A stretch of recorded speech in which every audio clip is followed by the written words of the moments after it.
Messages please, जो लोग live class कर रहे हैं प्लीज़ मैसेज सेंड कीजिए so that I am confirmed कि आपके पास स्ट्रीमिंग जा रहा है. Yes, messages are coming. Narendra, Akshara, Shaurya and others, good morning. So we were discussing the features of fixed income instruments, par value versus price, coupon rate, maturity. ठीक है, याद आ रहा होगा, सब सिंपल था. एक क्वेश्चन से स्टार्ट कर रहे हैं ऑन द पोर्शन जो सबसे ज़्यादा हर्ट किया था, which was asset backed securities वाला. ऑल्दो उस क्वेश्चन से भी वैसे समझ में नहीं आएगा कि जैसे एकदम बैठ जाएगा, because we have to wait for that, but still थोड़ा सा पॉसिबल करें internalisation. So let's start with the question. Question show करना पड़ेगा तुमको. This is the question. Alpha issues a 5-year 8% senior secured bond backed by its plant and machinery.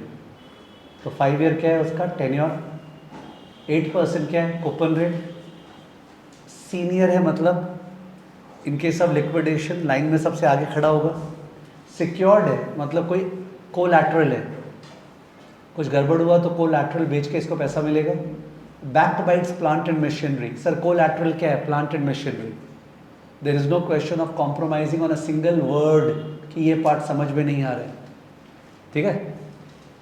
Beta दूसरी company है, sets up a 3-year auto loan ABS backed by 600 crore of retail car loans paying monthly EMIs. यानी beta हो सकता है एक finance company है, से Bajaj finance. तो बजाज फाइनेंस ने क्या किया, एक स्पेशल एंटिटी सेटअप किया, स्पेशल पर्पस एंटिटी लीगली, और उसको अपना ऑटो लोन रिसीवेबल्स बेच दिया. ओके, इन लोग को ऑटो लोन दे रखे, वो पूरा एसेट ही तो हुआ बिकॉज EMI आने वाला है. वो एक SPV को बेच दिया. SPV क्या किया, उसके अगेंस्ट पे सिक्योरिटीज़ इशू किया आप लोग को. तो आप लोग को जो पैसा मिलने वाला है वो EMI से मिलने वाला है. ठीक है. बजाज फाइनेंस से आपको मतलब नहीं है. Bajaj finance is called the sponsorer, is called the sponsorer, पर वो पैसा नहीं देने वाला है. इट इज़ द EMIs जिससे पैसा मिलने वाला है. जबकि फर्स्ट वाले में अल्फा जो बॉन्ड इशू किया है उसका पैसा मिलने वाला है अल्फा के बिजनेस से. इन केस अल्फा का बिजनेस से कैश फ्लो सफिशिएंट नहीं है तो मिलेगा प्लांट एंड मशीनरी कोलैटरल से, और वो भी सफिशिएंट नहीं है तो कंपनी लिक्विडेट होगा, और लिक्विडेट होकर सब लाइन में खड़े होंगे जिसमें अल्फा सामने की तरफ, सॉरी ये जो बॉन्ड होल्डर्स है सामने की तरफ होंगे. ठीक है ना. Please make it a habit कि एकदम खोल के समझना है. ठीक है ना. Which statement best describes the practical role of collateral in each instrument? First option. In both the cases, coupons are mainly paid by selling the collateral as needed. Operating cash flows are secondary. Second option. The secured corporate bond, Alpha wala, is expected to pay from Alpha's operating cash flow, with the lien on plant and machinery mainly improving recovery only if Alpha defaults. Lien का मतलब होता है right of retention. अगर कोई चीज़ पास security है तो अपना हक बनता है ना, उसको रोक सकते हैं अपने. Right of retention, lien. The ABS beta वाला is design to pay investors primarily from the auto loan EMIs with little और no recourse to the sponsorer. उसमें बजाज फाइनेंस को कोई मतलब नहीं होगा, और हो सकता है बजाज फाइनेंस यानी बीटा कोई 20 करोड़ 50 करोड़ का गारंटी दे दिया होगा. इट इज़ पॉसिबल कि जो स्पॉन्सरर था ना, जिसने इशू किया SPV के थ्रू एसेट बैक्ड सिक्योरिटी, वो ये बोलेगा कि देखो तुम लोग जो खरीद रहे हो, तुम लोग को ऑटो लोन EMI से मिलने वाला है पैसा, बट कम से कम 20 करोड़ का मैं गारंटी कर रहा हूँ. ये पॉसिबल है कि वो अलग से 20 करोड़ का गारंटी दे दे. तो क्या लिखा है लास्ट में, विथ लिटिल और no recourse to the sponsorer. Recourse word is okay with you. जैसे बचपन में मैंने क्लासेस में क्लास 6, 7, 5, 6 में इन केस कुछ कोई बदमाशी कर रहा है, कोई क्या कर रहा है, तो you have recourse to the teacher, कि आप टीचर को जाके कंप्लेन कर सकते हो. वो रिकोर्स वर्ड होता है. तो बोलना चाह रहे हैं अगर ऑटो लोन EMI सफिशिएंट नहीं हुआ तो क्या हम लोग स्पॉन्सर के पास जा सकते हैं क्या इन the case of auto loan securities. तो बोल रहे हैं लिटिल और नो, वो डिपेंड करता है उसके टर्म्स पे. जनरली नो, और हो सकता है लिटिल. अगर लिटिल है तो उसको बोलते हैं क्रेडिट इन्हांसमेंट. क्या बोलते हैं? क्रेडिट इन्हांसमेंट वो अपने एकदम बाद में पढ़ने वाले हैं कि सर 20 करोड़ का एडिशनल गारंटी दिया है वो, तो और अच्छा हो जाता है वो ABS। Third, ABS investors always have full recourse to the sponsorer if collateral cash flows underperform. इसका मतलब बोलना चाह रहे हैं अगर ऑटो लोन से पैसा नहीं आया EMI से, तो जो लोग ने सिक्योरिटीज़ बाई की है वो लोग बजाज फाइनेंस से पूरा पैसा वसूलेंगे, full recourse to the sponsorer. So the collateral is largely symbolic. तो ऑटो लोन EMIs केवल दिखाने के लिए, मेन तो बजाज फाइनेंस है। You must have almost understood कौन सा आंसर है। वेरी स्ट्रेंज, केवल वहाँ पे अनहाद प्रीत सिंह का आंसर आया हुआ है, बाकी किसी का आंसर नहीं आया हुआ है। तो या तो मैसेजेस सिस्टम काम नहीं कर रहा है, you must be pretty sure कौन सा आंसर है। अब ईशान का आंसर आया है, सौरभ श्याम सर्वे का आंसर आया है, नरेंद्र पाटिल का आंसर आया है। ठीक है, यहाँ पे I can see on the faces of all the face to face students कि उनको आंसर समझ में आ गया है। Which is the correct answer? B, option number B. Okay, यही मैंने लास्ट क्लास बताया था कि सर जो सिक्योर्ड बॉन्ड होता है ना, उसमें भी एक कोलैटरल होता है, but collateral is secondary. Primarily अपने को कंपनी का ऑपरेटिंग कैश फ्लो से पैसा मिलेगा, कंपनी कमा के पैसा देगा। अगर नहीं सफिशिएंट है तो जाके इट इज़ द क्या बोलते हैं, द कोलैटरल। ठीक है ना। और जो ABS है उसमें वो जो कोलैटरल है वही पैसा देगा, because it's an asset generating collateral, और कहीं से पैसा नहीं मिलने वाला। It is possible that sponsor ने कुछ गारंटी कर दिया, इट इज पॉसिबल, बट वो तो पता नहीं चल सकता ना हम लोग को, given the information. It is possible that there is some credit enhancement by the sponsor. ठीक है, कोई भी स्टूडेंट जो फर्स्ट क्लास नहीं किया है, who has not done the class which took place on Monday, should not attend the second class. I फिर से repeat, don't, मैंने फालतू में मेरे टीचिंग एबिलिटीज़ के बारे में आपका नेगेटिव ओपिनियन नहीं हो जाए। ठीक है, मैं फर्स्ट क्लास को मेकअप करके सेकेंड क्लास पढ़ा नहीं सकता हूँ। तो in case you have not done the first class, please do not do the second class. Face to face में 2 स्टूडेंट्स थे, उनको मैंने रिक्वेस्ट करके भेजा कि बात मानो बेटा, क्यों ख़राब करोगे अपना एक्सपीरियंस, इससे बढ़िया फर्स्ट क्लास कर लो, उसके बाद सेकंड क्लास करना। सेम चीज़ बोल रहा हूँ लाइव स्टूडेंट्स के लिए। नहीं सर मेरा लाइव का एकदम मन था, कुछ स्टूडेंट बोल रहे हैं, भाई तब भी बोल रहा हूँ कर लेना फ्राइडे को ना फर्स्ट 2 क्लासेस करके, उसके बाद भी आपको एक्सपीरियंस करना है। नहीं सर समझ में आ रहा है तो आप एक्सपीरियंस करो डाइल्यूटेड वे में, that's okay. I don't believe in diluted understanding, full understanding. ठीक है ना। तो आंसर नंबर बी है, ऑप्शन नंबर बी। ठीक है ना। यहाँ जो प्राइमरी और सेकेंडरी वर्ड यूज़ होता है ना, वो प्राइमरी और सेकेंडरी वर्ड के बारे में कुछ बोलना चाह रहा हूँ। क्या बोलना चाह रहा हूँ? अपने बोलना चाह रहे हैं सिक्योर्ड बॉन्ड में, जैसे अल्फा वाले बॉन्ड में, what is the primary source of receiving money? Operating cash flows. What is the secondary source of receiving money? The collateral. ठीक है, by that logic in the case of an unsecured bond, इस question का बात नहीं कर रहा हूँ, full screen करो। In the case of an unsecured bond, अब गामा है, गामा ने एक बॉन्ड इशू किया है 500 करोड़ का, 10% कूपन, 500 करोड़ का 10 साल 10% कूपन गामा इशू किया है। It is a senior unsecured bond, it is a senior unsecured bond. I hope you okay, कोई ABS वगैरह नहीं है, सीनियर अनसिक्योर्ड बॉन्ड। इनके लिए what is the primary source of cash flow? Operating cash flow. इनका primary बोलना ही नहीं चाहिए, इनके लिए operating cash flow is the only source of cash flow, is the only source of cash flow. ये जब वर्ड बोल रहा हूँ ना, operating cash flow is the only source of cash flow, तो क्या पता किसी को डाउट होगा, मैं होता तो मेरे को होता अगर मैं आपके साइड बैठता। क्यों सर आप ओनली क्यों बोल रहे हैं? जो अनसिक्योर्ड बॉन्ड है उसमें कंपनी के कैश फ्लो से पैसा मिलेगा, और उसके अलावा अगर कंपनी का कैश फ्लो सफिशिएंट नहीं है तो लिक्विडेशन में जो भी एसेट्स बिकेगा ना, वो जो जनरल एसेट्स है, जो कोलैटरल एसेट नहीं है, जो जनरल एसेट्स है, उनको बोलते हैं अनइनकम्बर्ड एसेट्स। क्या बोलते हैं? unencumbered. The general assets which are not collateralized against any other loan, they are called unencumbered assets. क्या बोलते हैं? unencumbered, यानी कि जिनके ऊपर किसी का हक नहीं है। ठीक है, तो unencumbered assets से भी तो पैसा मिलेगा। However, वो कोई कॉन्ट्रैक्ट के अंतर्गत नहीं है, it is not under a contract. ठीक है, therefore we don't call it a source of cash flow. It is understood। हाँ वो भी तो है ही, वो तो है, पर कुछ बोलते नहीं है प्राइमरी सेकेंडरी। तो सिक्योर्ड में प्राइमरी क्या है? जो प्राइमरी क्या है? Operating cash flow. सेकेंडरी क्या है? कोलैटरल। अनसिक्योर्ड में only which is primary only is what? Operating cash flow. ABS में only which is primary is basically the collateral का कैश फ्लोज, कोलैटरल का cash flows, and there could be some credit enhancement कि sponsor अब promise किया है कि वो कुछ क्रेडिट एनहांसमेंट करेगा। मेरे जैसा पर्सन पढ़ते हुए क्या करता है बता रहा हूँ, because the aspiration should be top class, कि ठीक है सर आप कैसे पढ़ते बताइए। मेरा जैसा पर्सन अगर पढ़ रहा है, जैसे मैं स्टूडेंट हूँ तुम्हारी तरफ, तो मैं जब ये पढ़ूंगा क्वेश्चन ना, मैं उसी समय मेरे ध्यान आएगा और मैं क्या करूँगा, मैं जीपीटी में जाऊँगा और बोलूँगा please share some real life numerical example with me of securitization, okay, या auto loan receivable sold in India. Auto loan का जो है ना उसका मेरे से real life numerical example share करो, समझा।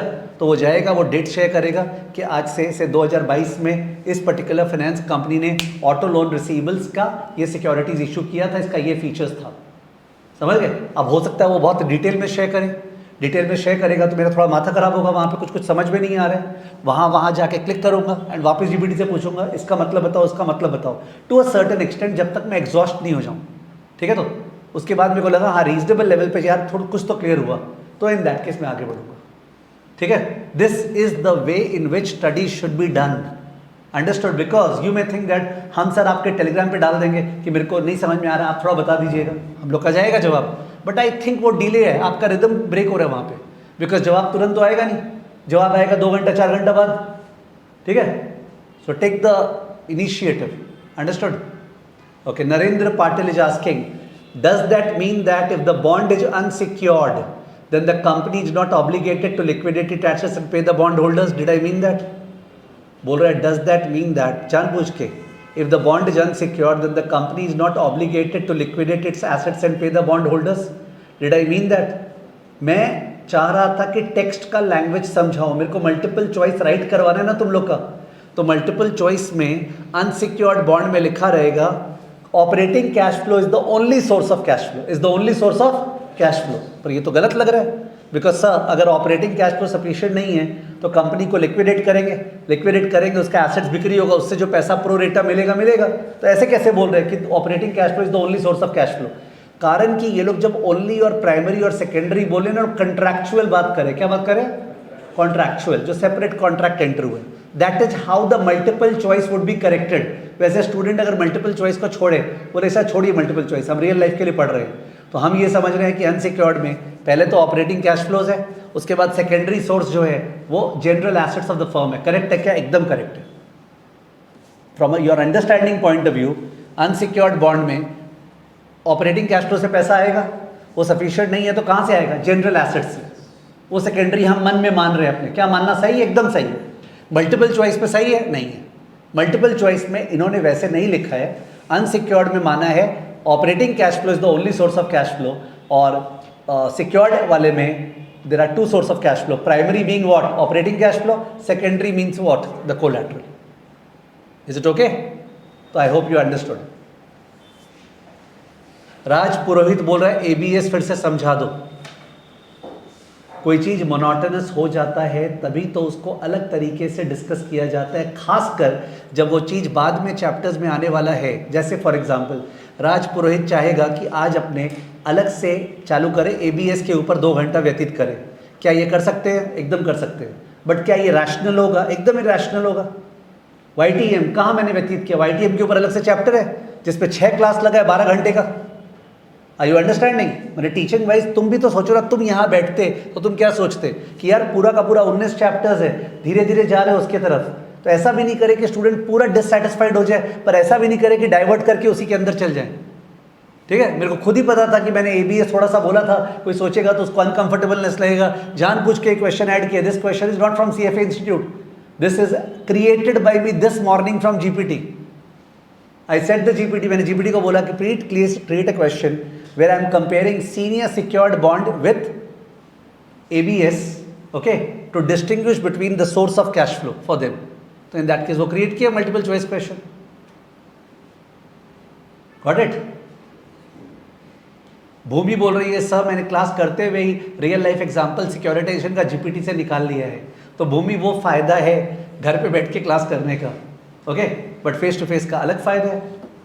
ठीक है, तो इन दैट केस अपना अपना फ़ायदा एंजॉय करो। जो लोग रिकॉर्डिंग करते हैं उन लोग का अलग फ़ायदा है, वो लोग उससे पॉज कर रहे हैं, मुँह धो के आ रहे हैं, वापस से बैठ रहे हैं। ठीक है ना, तो अलग अलग अपना अपना फायदा है, nobody should be jealous of each other, ठीक है ना। एंड यू हैव, नहीं you don't have, but Calcutta वाले स्टूडेंट्स के लिए तीनों ही स्कोप है कि भाई फेस टू फेस भी है, आप घर से लाइव कर लो या आप रिकॉर्डेड कर लो, ठीक है ना। ओके, सो जो एक पर्सन ने रिक्वेस्ट किया था बीच में, can you revise ABS again, this was my way of revision, यही मैं रिवाइज करा रहा था अभी, समझ गए। एंड करेंगे तो ABS ऐसा जिसका कोई लिमिट नहीं है, आपको कभी ज़िंदगी में नहीं कुछ बड़े वो रहेगा, डोंट वरी अबाउट इट। तो I think you understood this question. Next question में मूव करते हैं। क्वेश्चन नंबर 2, एकदम मुफ्त का क्वेश्चन, फेस टू फेस वालों को मुंह से आंसर नहीं करना है, मन में आंसर सोच लेना है। लाइव वाले कूद कूद के आंसर कर सकते हैं स्क्रीन पे। क्वेश्चन नंबर 2, राज पुरोहित, नरेंद्र, भूमि, आज हानि चंचलानी नहीं है लगता है।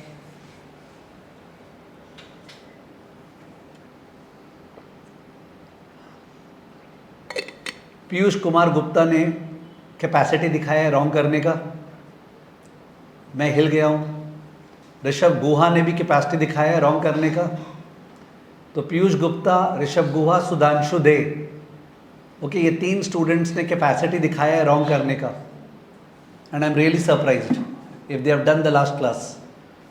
सक्षम गुप्ता ने भी कैपेसिटी दिखाया है रॉन्ग करने का, केवल उनका नाम ले रहा हूँ जिन्होंने रॉन्ग किया है, बिकॉज राइट किया कोई बड़ी बात नहीं है, ठीक है। रॉन्ग किया बहुत बड़ी बात है, you need your calibre to make it wrong, specially if you done the last class. Face to face students, what is the answer? See, coupon rate shall be applied on the par value.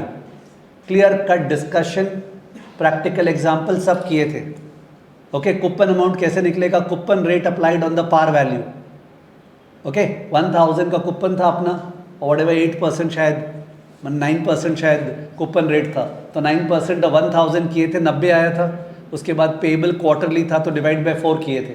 There is no question of you saying that sir sorry silly mistake हो गया, silly mistake बर्दाश्त ही नहीं है इसके अंदर, ठीक है। तो and if you think that I am being very कठोर, किस तरह क्यों बोलते हैं सर? बिकॉज दुनिया is very competitive, the life, if you want a certain type of life you have to show competition. आपको एकदम जोर से रिवाइज करके बैठना चाहिए था, वरना where is the fire. Revision की बात नहीं, कितना जोर से मैंने बोला था बात की, प्राइस तो रोज चेंज होता रहता है, तो कूपन रेट का प्राइस पे लगाएं कैसे कैसे चलेगा? फिर पर्सन कूपन अलग होगा, ठीक है। यील्ड तो अलग ही चीज होता है, यील्ड तो y/y कैलसी में आता है कि प्राइस अगर ये है और इतना कूपन मिलेगा तो बताओ यील्ड क्या है? हर समय the yield changes because the price is changing. Yield तो वो था, ठीक है। और एक चीज बता दूं, जैसे जो फर्स्ट एग्जाम्पल था ना, ये फर्स्ट एग्जाम्पल था, इसमें जब बॉन्ड में लिखा रहता है 8% बॉन्ड, तो कोई भी बॉन्ड में 8% बॉन्ड लिखा हुआ है, the 8% can not be yield, has to be what? Coupon rate. Why? Because yield will change every moment. How can somebody say 8% bond for yield? The next moment price will change, yield will change, but 8% will remain constant, ठीक है। तो you can argue date सब वहां लिखा हुआ नहीं था 8% coupon rate है, सपोज किसी सम में नहीं लिखा रहेगा। इफ आई से 10% bond, 10% is the coupon rate on the bond, ठीक है। तो of course I can say 8% bond yielding 9%, 8% bond presently yielding 9%, यानी सर एक 8% कूपन बॉन्ड है जो 80 देगा, उसका अभी जो दाम चल रहा है ना, उस दाम पे उसका यील्ड 9% है अभी, 1 सेकेंड बाद चेंज, समझ गए? I will come to such examples, don't worry, काफ़ी टाइम स्पेंड करने का मन है। तो क्वेश्चन नंबर 2 एकदम सिंपल था, ठीक है। Coupon rate into par value, that is the coupon amount on the bond. नहीं ये किए नहीं है, ठीक है। अपने कुछ आगे बढ़ते हैं अब। We have just done 2 questions and now we are going to move a little bit ahead. आओ, तो last class point wise notes जा रहा था फीचर्स का। जो फीचर्स मैंने लास्ट क्लास किए थे ना, हो सकता है वो फीचर्स को डिग नहीं किया था, मैं वापस उसी फीचर्स पे जाऊंगा, ठीक है। तो we are not trying to print a book over here for reading purpose, we are doing it in the natural flow, ठीक है। तो let's revisit coupon rate once again. एक बार कूपन रेट पे फिर से आते हैं। पॉइंट नंबर, अगर पॉइंट नंबर है शायद 12 है, कोई स्टूडेंट बोल रहा है, पॉइंट नंबर 12 है लास्ट क्लास का। 11 पॉइंट्स हुआ था लास्ट क्लास, 12 है। किसी का कोई और पॉइंट नंबर चल रहा है तो भाई वो पॉइंट नंबर लिख दो, it is the next point, ठीक है। Revisiting revisiting coupon rate again. Features में कूपन रेट में फिर से जा रहे हैं। तो 3 तरह का बॉन्ड होता है। एक होता है फिक्स्ड कूपन बॉन्ड,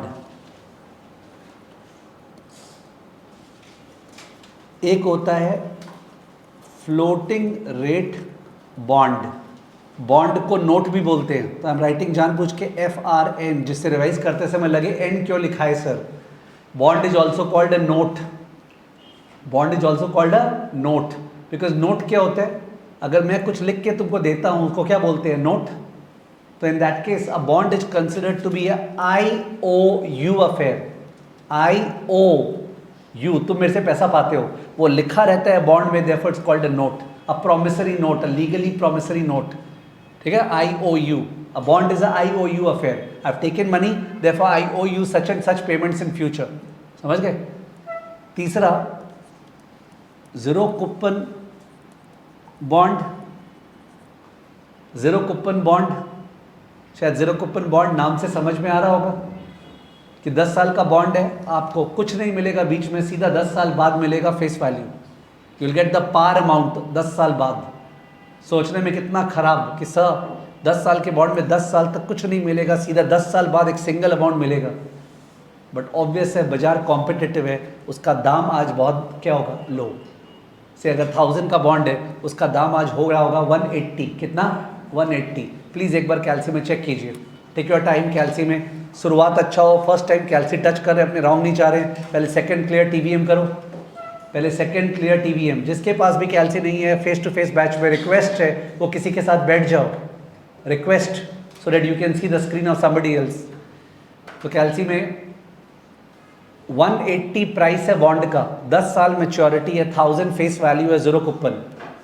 180 प्राइस है, 1000 फेस वैल्यू है, 10 years मैच्योरिटी है। 180 is the price, 1000 face value, par value, 10 years maturity, no coupon.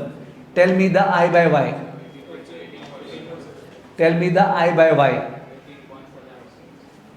ठीक है, यहाँ पे आंसर आना चालू है, वहाँ पे भी आ रहा है I by Y। इनकेस कोई सुनाई नहीं दिया, 180 इज द प्राइस, आज आपको पे करना पड़ेगा 180।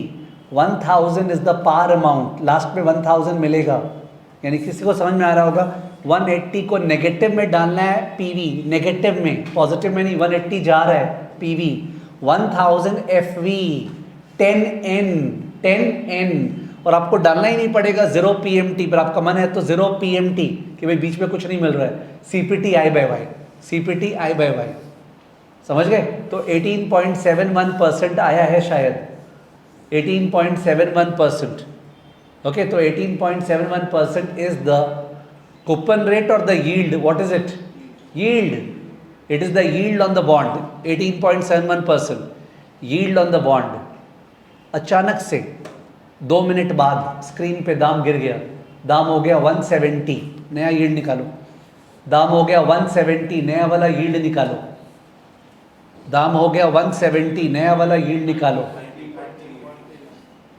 आपको केवल PV चेंज करना है, सेकंड क्लियर TVM इस बार नहीं करना पड़ेगा। जब एक बटन चेंज होता है कैल्सी का, एक फीचर, तो आपको वापस से क्लियर TVM नहीं करना पड़ता है, केवल वही वाले को सब्सटीट्यूट कर दो, वो पहले वाले को लात मार के हटा देगा, दूसरे वाले को डाल देगा। यानी 170 plus minus PV CPT I by Y, 170 plus minus PV CPT I by Y। Answer आ रहा है 19.39। पहले क्या आया था 18.71, अब आया 19.39। तो अगर कोई समझ नहीं पा रहा है कि 2 मिनट पहले सर आप जो YTM के बारे में बोल रहे थे ना सर, वो क्लियर नहीं है, तो क्लियर कर लो ना। प्राइस चेंज होगा तो यील्ड चेंज होगा। ओके, प्राइस जैसे ही गिरा, नीचे दाम पे खरीद रहे तो रिटर्न ज़्यादा। It is like the ROI only ना, return on investment.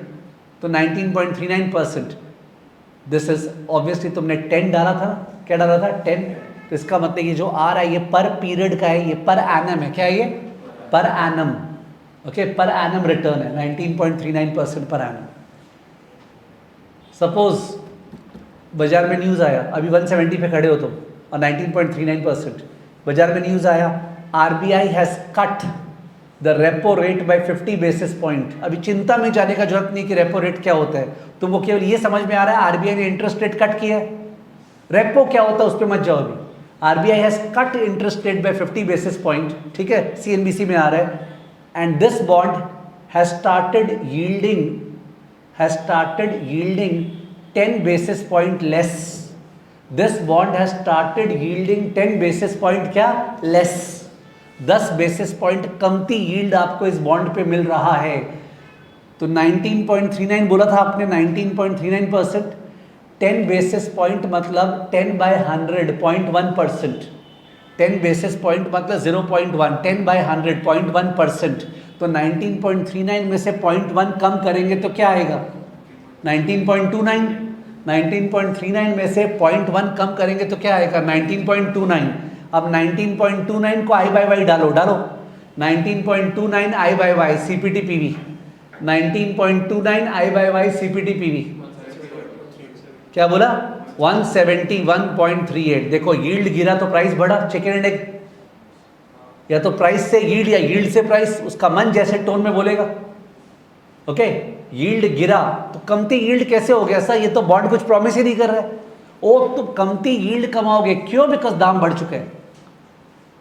Okay, now you learn only 19.29%, why, because the price has gone up to 171.43, ठीक है, 171.43, ठीक है। तो बॉन्ड प्राइस और यील्ड में इनवर्स रिलेशन है, बिकॉज बॉन्ड प्राइस क्या होता है प्रेजेंट वैल्यू, वो जो रेट है जिससे पीवी निकालते हैं वो यील्ड है, तो टानने का रेट है ना, ज़्यादा रेट से टानेंगे तो प्राइस कम आएगा, कमती रेट से टानेंगे तो प्राइस क्या आएगा ज़्यादा।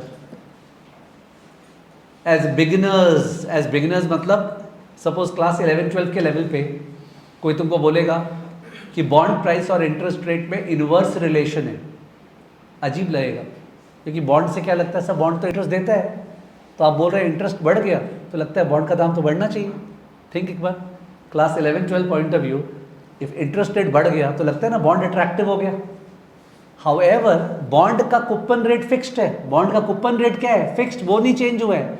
बाजार में इंटरेस्ट रेट बढ़ गया मतलब बाजार में लोगों को ज़्यादा रिटर्न चाहिए, तो कैसे मिलेगा, वो बॉन्ड तो वही देगा, बॉन्ड तो और कुछ देगा नहीं। तो लोगों को अगर ज़्यादा रिटर्न चाहिए तो वो ज़्यादा रिटर्न एक ही तरह से मिल सकता है कि अगर दाम बॉन्ड का क्या हो गिरे और नीचे दाम पे लोगों को उसी बॉन्ड से हायर रिटर्न मिलेगा। समझ गया। तो बॉन्ड प्राइस और इंटरेस्ट रेट में इनवर्स रिलेशन। सोचना मन में, इंटरेस्ट रेट बढ़ने से यार बॉन्ड प्राइस गिरता कैसे है, तो अजीब लग रहा है, ये तुमको अजीब लगना चाहिए पहले एक बार कि हम लोग तो ये सोचते हैं इंटरेस्ट रेट ज़्यादा तो बॉन्ड ज़्यादा देगा। नो, कूपन रेट फिक्स्ड है, आपको चाहिए ज़्यादा रिटर्न जबकि कूपन फिक्स्ड है, इसका मतलब price has to fall for it to give you a high yield. समझ गए। तो जीरो कूपन बॉन्ड का ये हिसाब किताब होता है। एक बार नोट्स में ही रफ वाइज यहाँ लिख ले, बिकॉज हर एक चीज़ में डाइवर्ट करेंगे तो बहुत टाइम चल जाएगा। रफ वाइज क्या हो गया आपके याद करने के लिए कि क्लास में क्या किए थे। Rough practice 10 year ZCB of face value 1000 trading at 180, 10 year ZCB of face value 1000 trading at 180। ठीक है। तो अगर आप गैप के बाद रिवाइज नहीं कर रहे हो, तुरंत रिवाइज कर रहे हो, तो आपको डेफिनेटली याद आएगा यार वो 10 साल 1000 180, चल इसका यील्ड निकालते हैं। फिर सर ने बोला जैसे प्राइस गिर गया 170 तो क्या होगा यील्ड, सर ने बोला यील्ड बढ़ गया गिर गया तो प्राइस क्या होगा, फिर सर ने इन्वर्स रिलेशन का बोला था। समझ गए। तुमको सपोज कंफर्टेबल नहीं हुआ, तुमने जीपीटी में गया, when I say GPT, you can go to any other thing, you can go to Gemini, you can go to Perplexity, whatever, and you can put that I want to understand price yield का inverse relation with numerical examples using BA2 plus calculator. I want to practice price yield का inverse relation ZCB को लेके, okay, using numerical examples and using the BA2 plus calculator. Please design examples of multiple choice format for me. बनाएगा वो example, बोलो one more जब तक तुम्हारा प्यास नहीं भेजे। ठीक है ना। ओके, तो ये जीरो कूपन बॉन्ड हो गया। फिक्स्ड कूपन बॉन्ड अपने एक एग्जाम्पल लास्ट क्लास लिए थे, बीच पे लेते रहेंगे, एक बार इसमें डाइवर्ट नहीं करते हैं। अभी मेरा मन जो हो रहा है ना वो हो रहा है फ्लोटिंग रेट बॉन्ड में आने का। ठीक है, फ्लोटिंग रेट बॉन्ड, उसमें वर्ड है फ्लोटिंग रेट। इसका मतलब फ्लोटिंग रेट बॉन्ड, मेरा फेस है ना, हाँ, फ्लोटिंग रेट बॉन्ड में फ्लोटिंग रेट कूपन रेट है, काश नाम होता floating coupon rate bond, best रहता। It is actually floating coupon rate bond, यानी उसका जो कूपन रेट है ना वो फिक्स्ड नहीं है, वो चेंज होता रहेगा। एक ऐसा बॉन्ड जो आपको बाजार का रेट देगा, बाजार में रेट बढ़ गया ज़्यादा मिलेगा, बाजार में रेट गिर गया कमती मिलेगा, फ्लोटिंग रेट बॉन्ड। तो the coupon rate is not fixed, पूरा का पूरा कॉन्सेप्ट ही चेंज हो गया अचानक से, अभी तक जो पढ़ रहे थे, ठीक है। तो इन दैट केस देखा जाए तो अब मैं एक बार चेंज कर रहा हूँ और मैं फिक्स्ड रेट बॉन्ड के बारे में कुछ पूछ रहा हूँ, मेरे को तुरंत जवाब चाहिए। मैं फिक्स्ड रेट बॉन्ड के बारे में कुछ पूछने वाला हूँ, इम्प्रॉम्प्टू तुरंत जवाब चाहिए। सुन लो क्या, एक 10 साल का बॉन्ड है जिसका 12% कूपन है, 1000 फेस वैल्यू है और 1000 ही प्राइस है। 10 साल का बॉन्ड है, 12% कूपन है, 120 120 120 120 मिलेगा, 1000 फेस वैल्यू और 1000 ही प्राइस है। तो इसका YTM क्या है, कैलकुलेट नहीं करना है, मैंने बोला तुरंत, इसका YTM क्या है, 12%। YTM इज 12%, बिकॉज पूरा तो एकदम पोइट्री बोल दिया, 1000 का ही तुमको 1000 पे करना है, 1000 पे 12% मिलने वाला है, 1000 ही वापस मिलेगा लास्ट में। तो सोचो एक बार, 1000 दे रहे हैं, 1000 पे ही 12% मिल रहा है और 1000 ही लास्ट पे वापस मिल रहा है, how can't you feel 12%? It is obviously 12%, ठीक है। तो floating rate bond is an attempt that काश इस दुनिया में सारे बॉन्ड पार पे ट्रेड होते, किस पे, पार पे। क्यों? बिकॉज फ्लोटिंग रेट बॉन्ड में क्या हो रहा है, हम लोग बोल रहे हैं जो बाजार में रेट है ना वही तेरे को मिलेगा। बाजार का रेट तो रिक्वायर्ड रेट ऑफ रिटर्न होता है, तो जो आपको चाहिए वही आपको मिलेगा।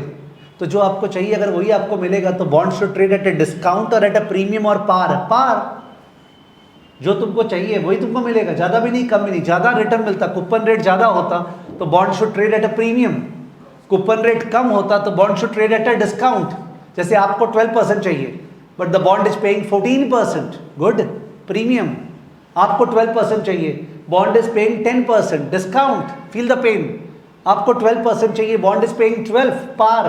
ये समझ में आ रहा है feeling wise, because the feelings are very strong, ठीक है। तो कूपन रेट ज़्यादा मिलता है तो in that case premium bond होता है, माने वो 1000 से ऊपर में बिकता है। कूपन कमती होता है तो डिस्काउंट बॉन्ड होता है। कूपन बराबर होता है बाजार के रेट के तो बॉन्ड क्या होता है, par. Floating rate bond should trade at par, should trade at par, ठीक है, because it is giving you exactly whatever is the required rate of return in the market, that's a floating rate note, ठीक है। Do not right, नहीं लिखना चाहिए, because मैं कुछ समझाते हुए कुछ भी कोई चीज़ पे आऊँगा ना। Floating rate note ideally should trade at par, ठीक है ना। हाउएवर बाजार में पहले शेयर प्राइस का बात करते हैं। कोई भी शेयर का दाम, रिलायंस का शेयर का दाम 2-2 घंटे बाद चेंज होता है या 2-2 मिनट बाद, या हर मोमेंट पे चेंज होता है, हर मोमेंट पे चेंज होता है। Every moment the share price of Reliance is changing, Nifty is changing, Sensex is changing, obvious है। वैसे ही bond price and interest rate बाजार में हर मोमेंट पे चेंज होता रहता है, हर मोमेंट पे चेंज होता रहता है। तो मैं क्या बोल रहा हूँ, फ्लोटिंग रेट नोट एक ऐसा नोट है, बॉन्ड है, जिसमें आपको जो बाजार में रेट है वो मिलेगा, but that is very impossible to implement, क्योंकि बाजार में रेट तो हर समय चेंज हो रहा है। से अभी 11.225% है, तो आपको इस मोमेंट का 11.225% आपके बैंक अकाउंट में क्रेडिट हो जाना चाहिए। फिर नेक्स्ट मोमेंट में 11.3% हो गया, तो 11.3% आपका उस फ्रैक्शन ऑफ सेकेंड का बैंक अकाउंट में क्रेडिट हो जाना चाहिए। Is it possible? इस तरह करना क्या पॉसिबल है? नहीं ना, ये तो पॉसिबल ही नहीं है। इसका मतलब अगर तुम होता और जो फ्लोटिंग रेट बॉन्ड का आविष्कार करता कि ऐसा बॉन्ड निकालते हैं, तो तुम ऐसे तो कुछ करता। सर हर समय नहीं हो पाएगा सर, एक साल में एक बार करते हैं, या सर 6 महीना में करते हैं, या 3 महीना में करते हैं, या एक महीना में करते हैं। एक बार एक महीना का बात करें तो स्लो करते हैं। सपोज 1 जनवरी 2025 को बॉन्ड इश्यू है, 1 जनवरी 2025 फ्लोटिंग रेट बॉन्ड है, से 10 साल का, 1000 फेस वैल्यू। बाजार का रेट 1 जनवरी को 11% है, क्या है 11, तो आपको जनवरी के एंड मिलेगा 11% ऑफ 1000 इंटू 1/12। क्या बोला? 11% ऑफ 1000 इंटू 1/12। आपने वही किए जो मल्टीपल चॉइस में था, कि coupon rate applied on the face value, वही किया मैंने, 11% ऑफ 1000 इंटू 1/12 कब मिलेगा? जैन बिगिनिंग में कि जैन एंड में? जैन एंड में। पर पता कब चल गया था कब मिलेगा? 1 जैन में। वेरी वेरी इंपॉर्टेंट, पता चल गया था 1 जैन में, मिलेगा जैन एंड में। जैन एंड में यानी 31 जैन या 1 फेब, एक ही बात है। सपोज उस दिन अपने को दिया है इंटरेस्ट रेट हो गया 13, क्या हो गया 13, तो आपको मिलेगा 13% ऑफ 1000 इंटू 1/12, 13% ऑफ 1000 इंटू 1/12 कब मिलेगा? फेब एंड में, फेब एंड में। पर पता कब चल गया?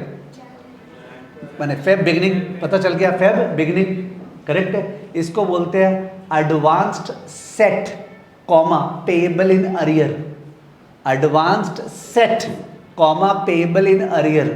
If you focus on the word set in advance but payable when? In arrear.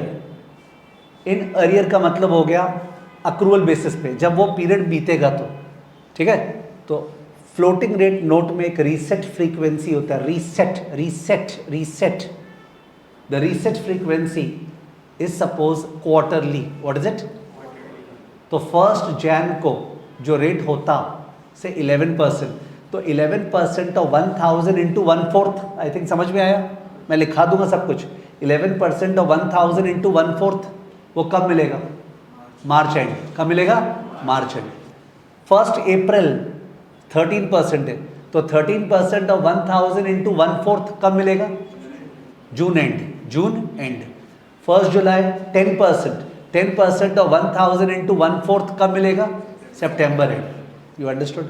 Advanced set payable in arrear, ठीक है। लिखा के मैं करा दूंगा, डोंट हैव टू वरी, ठीक है। मैंने some people take the tension, what sir जो बोले लिखा ही नहीं यार, मेरे को तो याद नहीं आ रहा क्या फिगर, वो नहीं, तुमको सुनते समय फ्लो चल रहा है तुम्हारा माइंड का, तुमको समझ में आ रहा है, डोंट वरी, ठीक है। लिखाना मेरा काम है, दैट आई विल डिक्टेट। इसको बोलते हैं फ्लोटिंग रेट नोट। क्या बोलते हैं? फ्लोटिंग रेट नोट, FRN, ठीक है। ऑन एवरी रीसेट डेट, यानी अपने लास्ट एग्जाम्पल में 1 जैन, 1 अप्रैल, 1 जुलाई, 1 अक्टूबर, फिर से 1 Jan, 1 April, 1 July, on those dates it will trade at par, on those dates it will trade at par, क्योंकि उन date पे जो बाजार में रेट था वही कूपन रेट फिक्स हो गया ना। बट 2 जैन, 3 जैन, 4 जैन, 5 जैन, क्या बाजार में रेट चेंज हुआ होगा? यस। अपने 1 जैन को 11% रेट तय हो गया, पर 2 जैन को 11.2 हो गया होगा बाजार में, 3 जैन को कुछ और, 4 जैन को कुछ और, पर जैन से लेके मार्च तक तो रेट फिक्स हो गया। तो it is becoming a fixed coupon bond for 3 months, it is becoming a fixed coupon bond for 3 months, and therefore within the 3 months the price will either fall or rise depending upon बाजार का yield बढ़ा है या गिरा है। within the 3 months the price will fall or rise depending upon yield बढ़ा है या गिरा है। कल क्या सीखे थे? Money market versus capital market, याद करें। शॉर्ट टर्म, लॉन्ग टर्म, कौन सा बॉन्ड ज़्यादा वॉलेटाइल होता है? Long term. Floating rate bond चाहे 50 साल का हो, 50 साल का, पर उसका रीसेट फ्रीक्वेंसी अगर 3 मंथ्स है तो 3 मंथ्स का कूपन बियरिंग बॉन्ड है, वो तो 3 मंथ्स का कूपन बियरिंग बॉन्ड है। अगर 50 साल का बॉन्ड है जो 3 मंथ्स पे सेट हो रहा है तो वो 3 मंथ्स का, यानी it is very very less volatile, you can't jump up. 50 साल है तो फ्लोटिंग, समझ गए। सपोज इनफैक्ट उल्टा पूछता हूँ, समझ पाओगे। एक 50 साल का फ्लोटिंग रेट बॉन्ड है जिसका रीसेट फ्रीक्वेंसी 6 महीना में है, ध्यान देना।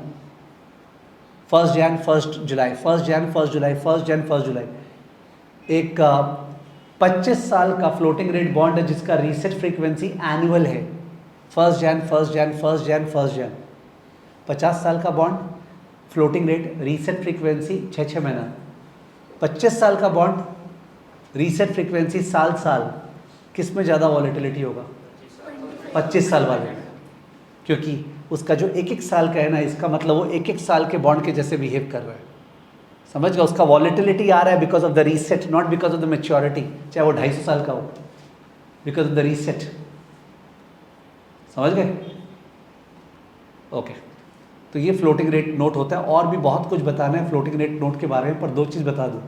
पहला तो फ्लोटिंग रेट नोट का अलग से चैप्टर है, फिर से बात ये बट सिंस ये थोड़ा सा कंसेप्चुअल और टफ और मैथमेटिकल चीज़ है, यहाँ पे उसको अच्छे से कवर कर ले जिससे कि बेस बन जाए, and at the same time floating rate note अपने अलग से लिखने वाले हैं। चलो, ऋषभ गुहा, वन ऑफ द 3 स्टूडेंट्स जिन्होंने मिस्टेक किया था उस कूपन वाले क्वेश्चन में, उन्होंने बोला है रीसेट फ्रीक्वेंसी समझ नहीं आया है।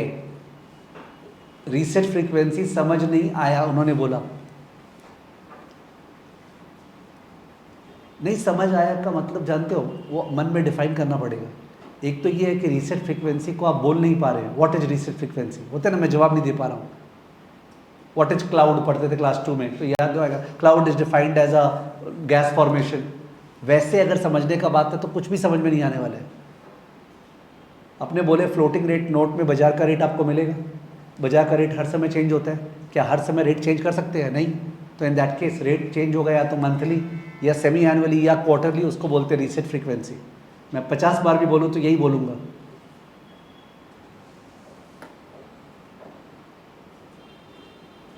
चलो लिखो, लिखते हैं, लिखते लिखते टाइम स्पेंड होगा उसके अंदर तो बेटर समझ में आएगा। स्क्रीन दिखा रहे हो? Okay.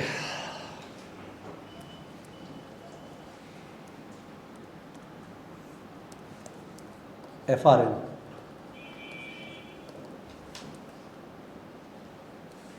First bullet, coupon rate is not fixed.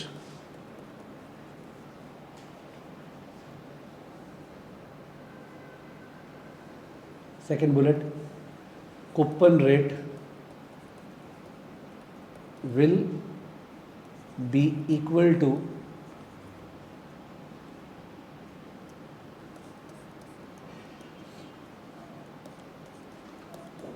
the market rate।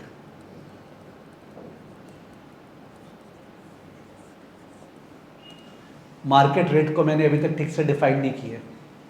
Coupon rate will be equal to the market rate. Okay, market rate को मैंने अभी तक ठीक से डिफाइन नहीं किया है, बिकॉज मैं 500 चीज़ एक बार में नहीं बोल पाऊंगा। ठीक है, इस बीच एक स्टूडेंट का क्वेश्चन है, भावेश का, मतलब coupon rate will be determined by price in FRN। ऐसा नहीं बोले हम लोग ये बोले कि प्राइस मोटा मोटी जो है वो पार होगा ऑन एवरी रीसेट डेट। जो प्राइस है वो क्या होगा, पार। बट बिकॉज रीसेट डेट के बीच में बाजार का रेट अलग हो जाएगा और कूपन तो फिक्स्ड हो गया, देयरफॉर प्राइस चेंज होगा। It would be wrong for us to understand price से कूपन रेट डिटरमाइन होगा। That's a very wrong way of understanding. Coupon rate बाजार से डिटरमाइंड होगा, पर कभी कभी, और जब कभी कभी डिटरमाइन नहीं हो रहा है बीच में, तो प्राइस चेंज होगा, ये बोला। नक्षत्र Gandhi, sir I did not understand how volatility is higher in 25-year bond at 1 year reset compared to 50-year bond। तो maybe we have to write something, then समझ में आएगा। ठीक है, तो उसी के लिए अपने धीरे करने के लिए लिख रहे हैं। तो coupon rate will be equal to market rate. Market rate को अंडरलाइन किया, मतलब इसको रिविजिट करने वाले हैं। बाजार का रेट सॉफ्टली बोला है कि कूपन रेट बाजार के बराबर होगा। व्हाट इज बाजार? It's a big discussion, we will come to it later. ठीक है ना? Okay, next bullet, however market rate changes every moment, market rate changes every moment dot dot dot। do you mean to say that coupon rate will reset every moment? Question mark. Sir market rate तो हर समय change होता है, तो क्या आप ये बोलना चाह रहे हैं कूपन रेट हर समय चेंज होता रहेगा, हर मोमेंट पे चेंज होता रहेगा? फेस टू फेस स्टूडेंट्स का आंसर क्या है, येस और नो? नो। लाइव वालों का भी है, बट लाइव में एक दो जिनको समझ में नहीं आया ना, इसलिए मैंने बोलना पड़ा face to face. Next bullet, no, that wouldn't be practical, that wouldn't be practical। so there is a reset frequency. There is a reset frequency, annual or semi-annual or quarterly और मंथली. मैंने देखा नहीं है कि daily reset करते हैं, ऐसा मैंने देखा नहीं है. It would be interesting for somebody to research that, but I have not seen कि डेली रीसेट. ठीक है, I am not going into that also. तो एनुअल, सेमी एनुअल, क्वार्टरली और monthly.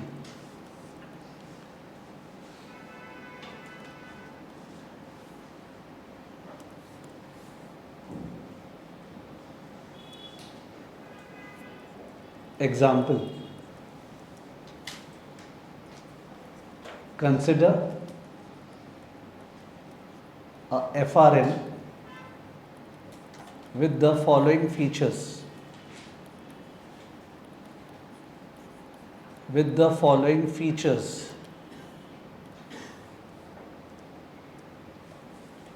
Face value 1000,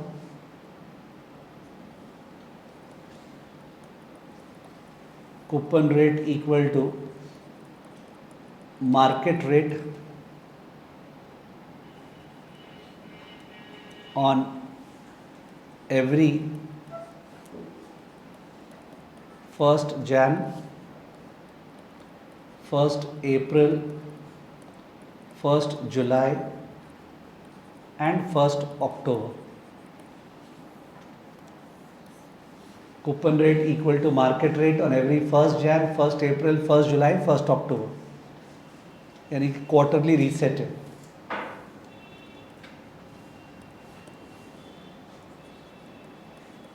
maturity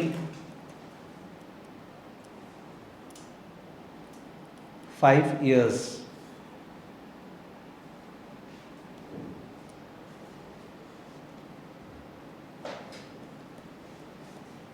Issue date 1st Jan 2025.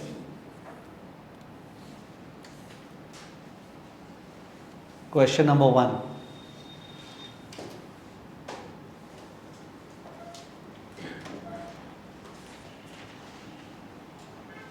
Question number 1.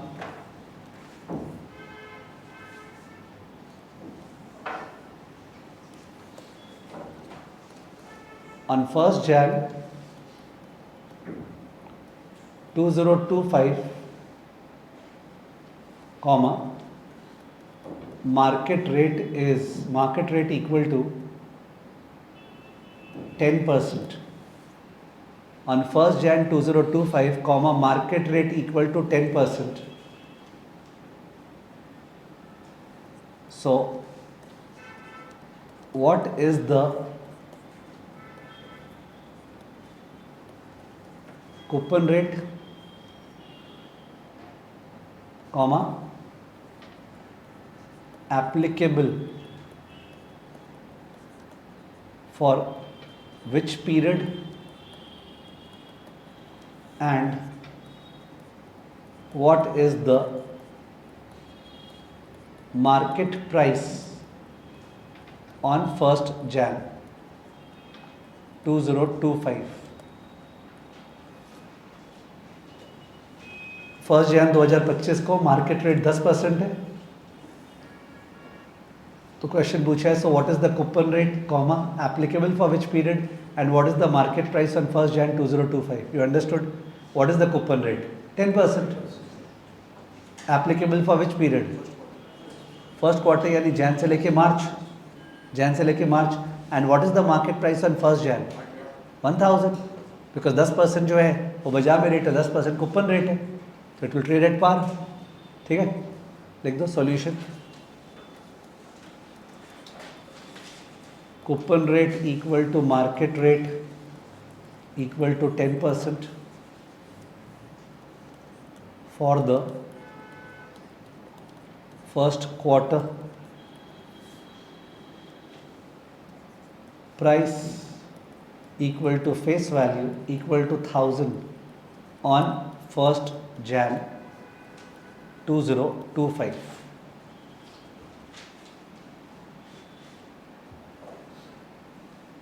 Question number 2.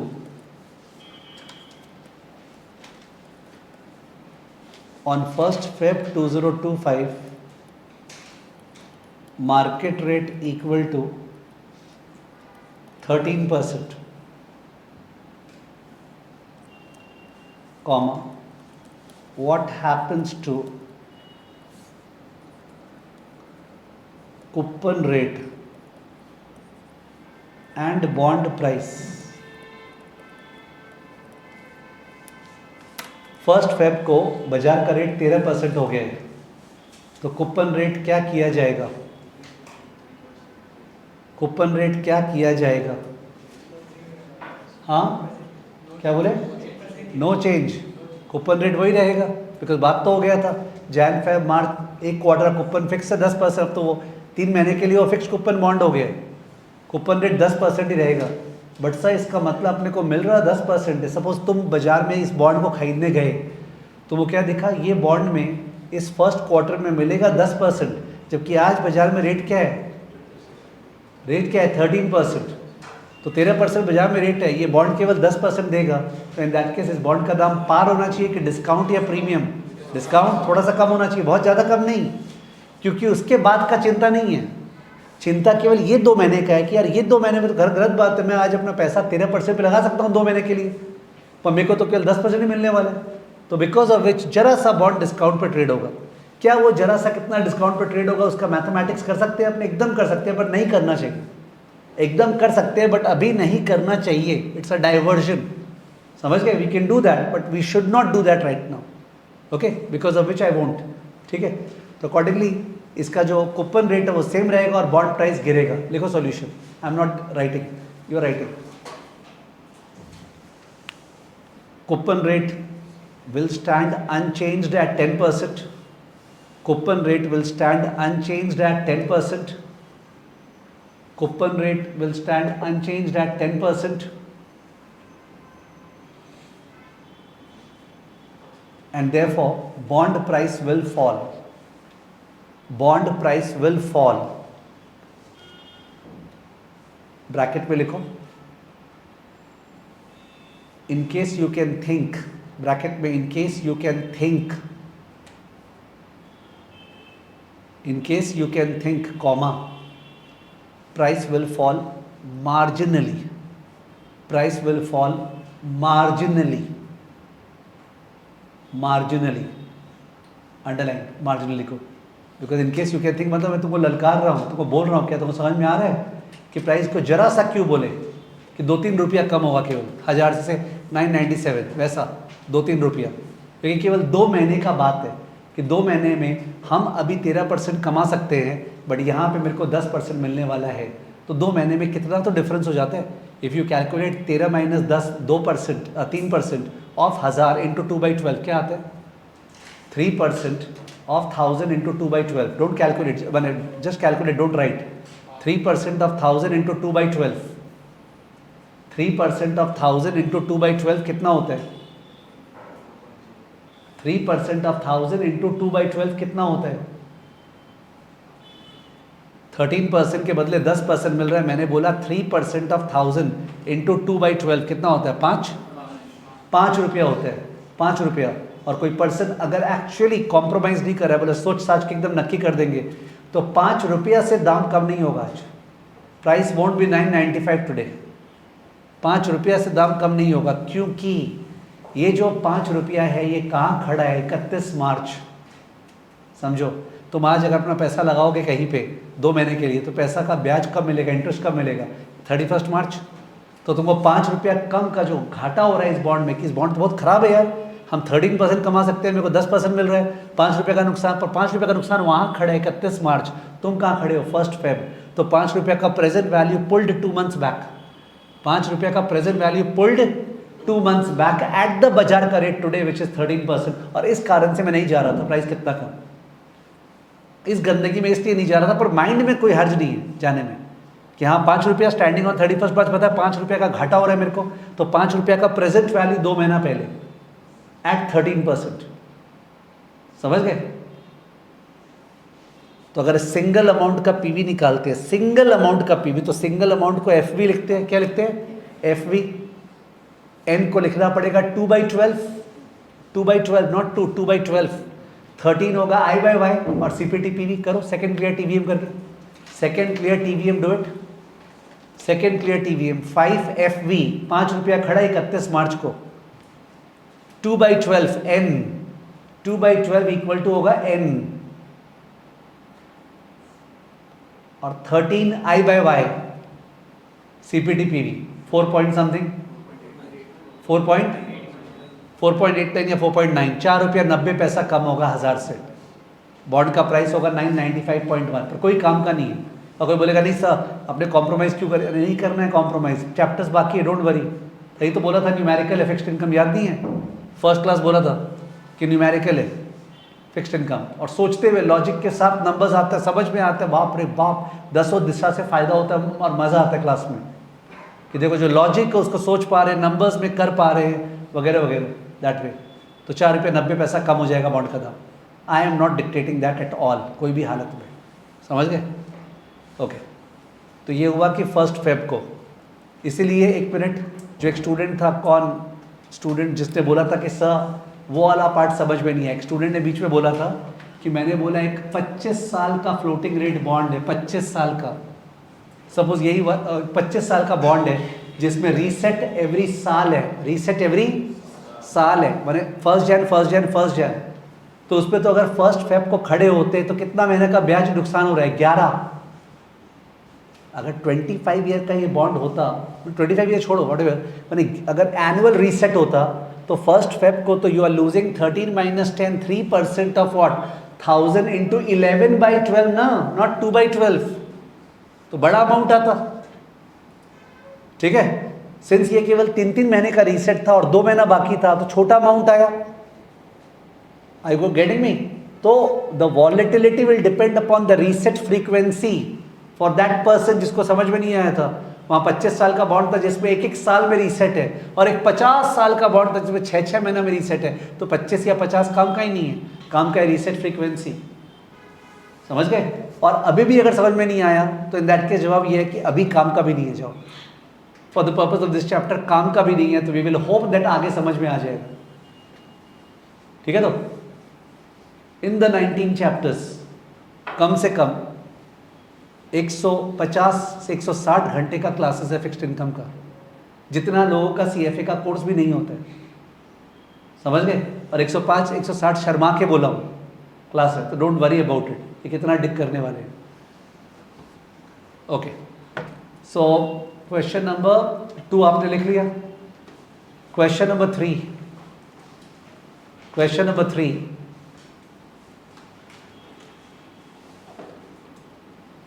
what is the coupon amount you receive on 31st March 25? What is the coupon amount you receive on 31st March 25? What is the coupon amount you receive on 31st March 25? Coupon amount निकाल दो। जैन से लेके मार्च तक का तो coupon decide हो गया था ना। What is the coupon amount? एकदम गलत बोल रहे हो ईशान, कूपन अमाउंट बोल रहे हैं, amount amount amount amount amount amount amount, rate नहीं बोल रहे हैं। अंश का भी रॉन्ग है, ईशान का भी रॉन्ग है।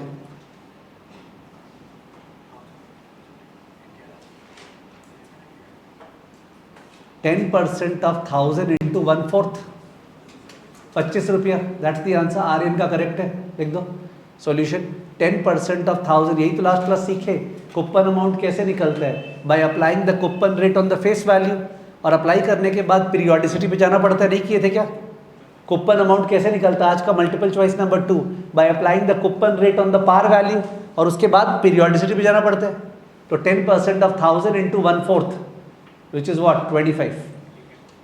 10% of 1000 into 1/4, which is 25. लिख लिया answer 25. 25 is the coupon amount. 25 is the coupon amount. जो लोग भी इंग्लिश से परेशान होते हैं ना, कभी कभी सीएफए ज्वाइन करते समय 2 परेशानी चलता है लोगों के मन में। एक तो इंग्लिश, दूसरा मैथ्स।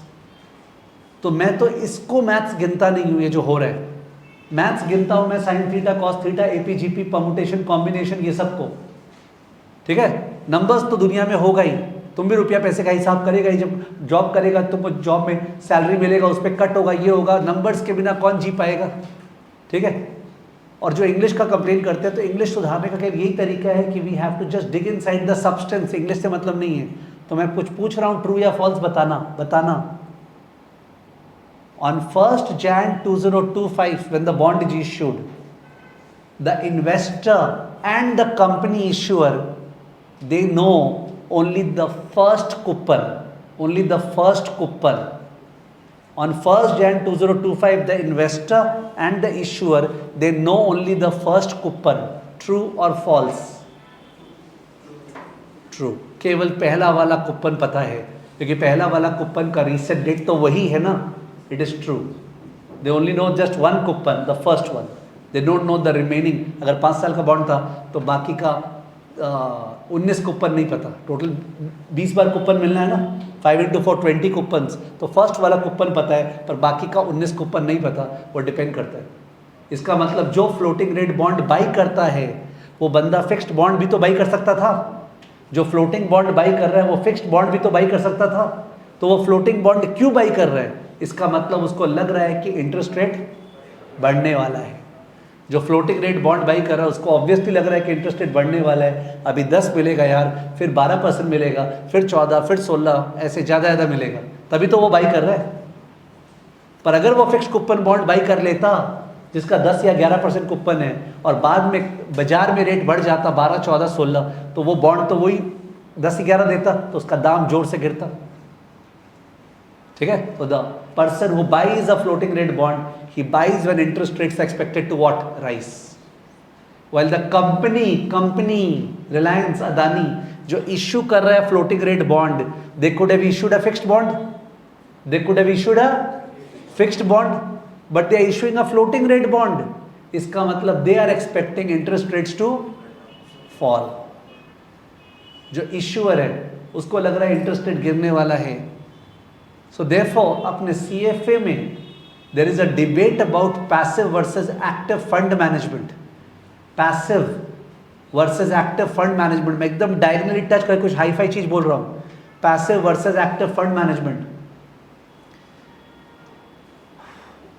उसमें डाउट ये है कि सर आप अभी इतना बड़ा बात बोल दिए कि इन्वेस्टर को लग रहा है कि इंटरेस्ट रेट बढ़ने वाला है, इश्यूअर रिलायंस को लग रहा है कि इंटरेस्ट रेट गिरने वाला है। इसका मतलब आप बोलना चाह रहे हैं इन दोनों में से किसी को पता ही नहीं कि इंटरेस्ट रेट क्या होने वाला है? यस, पता ही नहीं। और क्या आरबीआई गवर्नर को पता है कि इंटरेस्ट रेट क्या होने वाला है? उसके बाप को भी नहीं पता, ठीक है, कि इंटरेस्ट रेट क्या होने वाला है। It is so difficult to forecast. There are models, there are procedures with the help of which we can be say 60% time correct, 65% time correct, but हम हमेशा करेक्ट होंगे? कोई तरीका ही नहीं है उसका, समझ गए? And that is why some people believe that possible ही नहीं है फोरकास्ट करना। We will do passive management. क्या? Passive management. And some people claim and hold a placard कि मेरे में दिमाग है, मैं बता सकता हूँ इंटरेस्ट रेट बढ़ेगा गिरेगा, मैंने यहाँ से इको ऑनर्स किया है, मैंने यहाँ से इकोनॉमिक्स किया है वगैरह वगैरह, और मेरे को इतना एक्सपीरियंस है, देयरफॉर आप मेरे को पैसा दीजिए, मैं फिक्स्ड बॉन्ड फ्लोटिंग बॉन्ड में पैसा इन्वेस्ट करूँगा आपका दिमाग लगाते हुए कि इंटरेस्ट रेट कब बढ़ने वाला है कब गिरने वाला है, बिकॉज मेरे पास दिमाग है और आपसे मैं फीस चार्ज करूँगा, ठीक है। That is what active management, understood? So it becomes a great debate for people that passive पैसा लगाए कि एक्टिव में। पॉइंट ये है कि जो लोग दुकान चला रहे हैं एक्टिव का, वो लोग ऑब्वियसली पूरा जी जान एक कर दे रहे हैं आपको इम्प्रेस करने में कि वो लोग में दिमाग है, ठीक है। तो और किसी में अगर दिमाग हो भी गया, समझ मैं बोलता हूँ पक्का देखना तुम जुलाई में ये इंटरेस्ट रेट होगा, मैंने बोला अभी, और जुलाई में इंटरेस्ट रेट वो हो गया, बढ़ गया, तो बोला सर तो ठीक बोल दिए। नेक्स्ट 3 मंथ से फिर से मैंने बोला देखना कि इंटरेस्ट रेट गिरेगा, फिर से गिर गया, सर तो ठीक बोल दिए। रुको बेटा और लेट इट हैपन, 2 साल 3 साल, let's see the consistency of it. ना तुक्का तो कितने बार कितने चीज़ों में लगता ही है तुम लोग का भी, ठीक है। Now do I mean to say therefore active management का कोई रोल ही नहीं है? नो।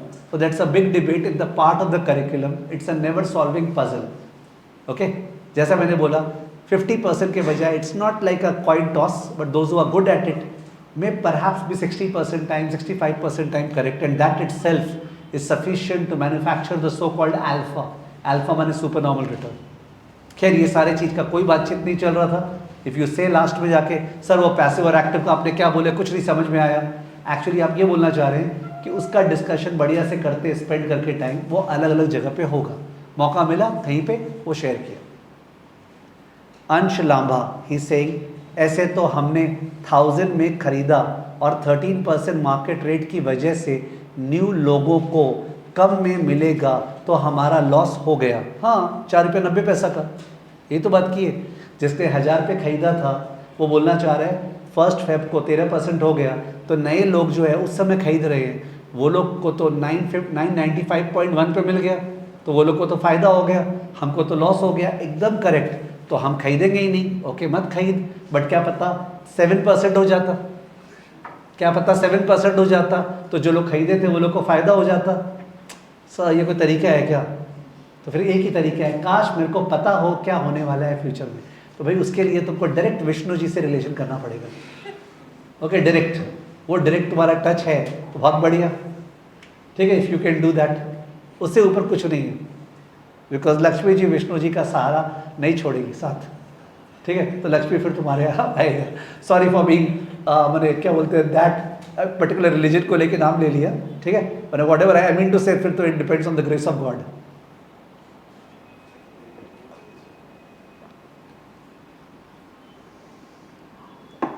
ओके, तो ये अपने फ्लोटिंग रेट बॉन्ड के बारे में लास्ट क्वेश्चन क्या लिखे, कूपन अमाउंट क्या है, कूपन अमाउंट क्या है वो लिखे ना अपने.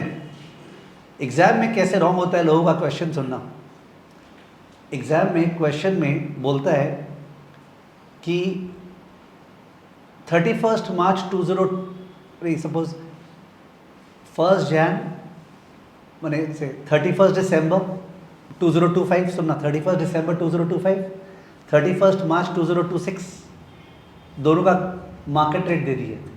31 दिसंबर 25, 31 मार्च 26 का मार्केट रेट दे दिया और बोला बताइए क्या कूपन होगा ऑन 31 मार्च 26, क्या कूपन अमाउंट होगा ऑन 31 मार्च 26. क्वेश्चन समझ गए. 31 दिसंबर 25 का मार्केट रेट दिया है और 31 मार्च 2026 का मार्केट रेट दिया है और तुमसे पूछ रहा है इस बॉन्ड में what will be the coupon amount to be paid on 31 March 2026. तो यू मस्ट हैव अंडरस्टूड कहाँ पे फंसा रहा है कि जो भोला भाला जनता है वो 31 मार्च 2026 के लिए 31 मार्च 2026 वाला मार्केट रेट यूज़ करेगा और वहाँ गया. बिकॉज उस पीरियड का जैन टू मार्च का तो फिक्स होता है जैन बिगिनिंग में ना. अब जैन बिगिनिंग मतलब 31 दिसंबर मानना पड़ेगा, तो आपको 31 दिसंबर का मार्केट रेट से 31 मार्च का निकालना. समझ गए. तो ये तो एक मिस्टेक होगा, ऑप्शन में रहेगा कि जो लोग 31 मार्च वाला निकाले हैं और ऑप्शन में जब मैच हो जाता है ना, नंबर्स अगर ऑप्शन में मैच होता है तो स्टूडेंट कितना फटाफट टिक करके आगे भागता है, मैं समझा नहीं पा रहा हूँ. न्यूमेरिकल आता है ना एंड ABC में से मैच हो जाता है तो रॉन्ग होने का सबसे ज़्यादा स्कोप, बिकॉज वो दिख गया हाँ आ गया चल दैट वे. दूसरे जिनको फंसाने के लिए दूसरा स्टूडेंट 31 दिसंबर वाला यूज़ किया, करेक्ट किया है, पर वो 1/4 करना भूल गया. क्या करना भूल गया? 1/4. उसके लिए भी ऑप्शन है टिक कर. और थर्ड वाला आई यू गेटिंग मी. तो कोई डरने का इसमें बात नहीं है. क्यों? Because we in class practice almost I would say 4000 questions together. 4000 question तो साथ में करते हैं और आपसे करवाते अलग से और है 10,000, यानी 14,000 क्वेश्चन करके जाते हैं. समझ गया. तो there is no problem at all. फिर भी मैंने क्या बोला, जो पर्सन साथ ही छोड़ देगा आना, क्लास में आना बंद कर दिया है, क्लासेस नहीं कर रहा है, कुछ और चल रहा है उसका मैं कुछ नहीं कर पाऊंगा. ठीक है ना. Okay that way. ठीक है. तो ये अपने क्वेश्चन नंबर 3 लिखे थे क्या? ये फुल स्क्रीन चल रहा है. हाँ, क्वेश्चन नंबर 4 लिख ही लेते हैं ये वाला, जिससे ध्यान रहेगा. Question number 4, the market rate on 31 December 25 The market rate on 31st December 25 and 31st March 26. The market rate on 31st December 25 and 31st March 26 happened to be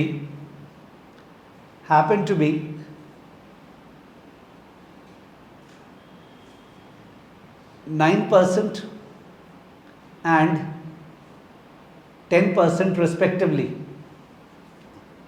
9% and 10% respectively. Full stop. Calculate the coupon amount. Calculate the coupon amount to be paid on 31st March 26. Calculate the coupon amount to be paid on 31st March 26. Calculate the coupon amount to be paid on 31st March 26.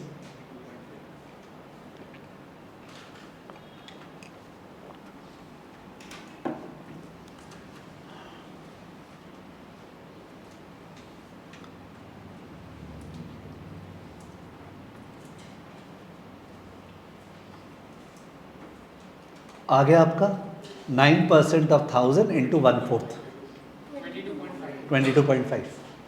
9% ऑफ 1000 into 1/4 equal to 22.5. 9% ऑफ 1000 into 1/4 equal to 22.5. Question number 5. एक minute, दिवित Subhash Jain 25 बोल रहा है, तो दिवित फिर वही mistake हो रहा है आपसे. तो आई एम नॉट अंडरस्टैंडिंग कहाँ पे मेरे से डिफिकल्टी हो रहा है कम्युनिकेट करने में. आपने तो बात की है ना, हर पीरियड का कूपन डिसाइड होता है उस पीरियड के पहले. Advanced set payable in arrear.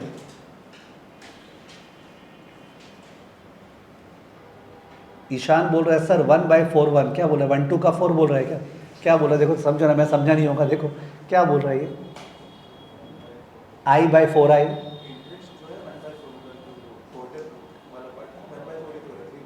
तो 1/4 क्यों बोल रहा है वो, ठीक है. Question number 5. क्वेश्चन नंबर 5 में लिखो,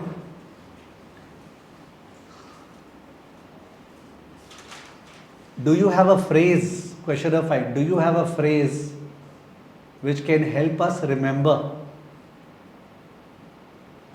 Do you have a phrase which can help us remember the trick in question number 4? Do you have a phrase? Do you have a phrase which can help us remember the trick in question number 4? Trick in question number 4. Solution.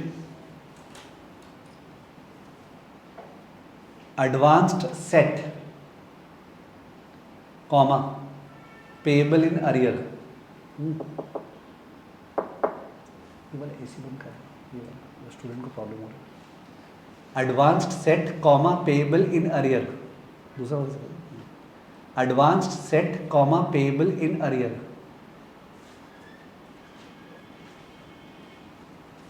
Advanced set comma payable in arrear. उसके नीचे लिख लो, क्या पता उसमें भी दिक्कत हो जाए. उसके नीचे लिखो, हर रीसेट पीरियड के बिगिनिंग में, this is the Hindi of it, her reset period के बिगिनिंग में, हर रीसेट पीरियड के बिगिनिंग में कूपन रेट सेट होता है. हर रीसेट पीरियड के बिगिनिंग में कूपन रेट सेट होता है. कूपन रेट सेट होता है, बट पे होता है रीसेट पीरियड के एंड में. बट पे होता है रीसेट पीरियड के एंड में. बट पे होता है रीसेट पीरियड के एंड में. पे होता है रीसेट पीरियड के एंड में. Question number 6. Question number 6. What will be the what will be the price of the bond? What will be the price of the bond on every reset date? What will be the price of the bond on every reset date? What will be the price of the bond on every reset date? If you remember, what was the answer? Every reset date, 1st Jan, 1st April, price क्या होगा? पार है, because उस date पे तो जो बाजार में rate है वही कूपन रेट हो जाएगा, विल बिकम व्हाट? पार. लिख दो solution.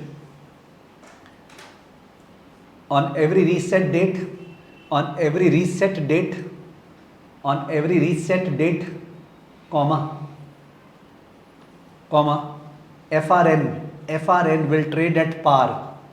FRN, floating rate note, FRN will trade at par, will trade at par. Dash. Why? Dash लिखो. Why? Because, why? Question mark. Because coupon rate equal to market rate on that day. Because coupon rate equal to market rate on that date. Because coupon rate equal to market rate on that date.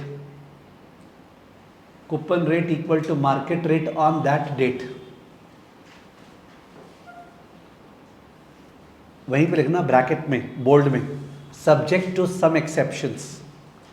Bracket में subject to some exceptions, subject to some exceptions, bracket में subject to some exceptions. यानी ये 100% true नहीं है कि पार पे trade होगा और कूपन रेट बाजार के रेट के बराबर होगा.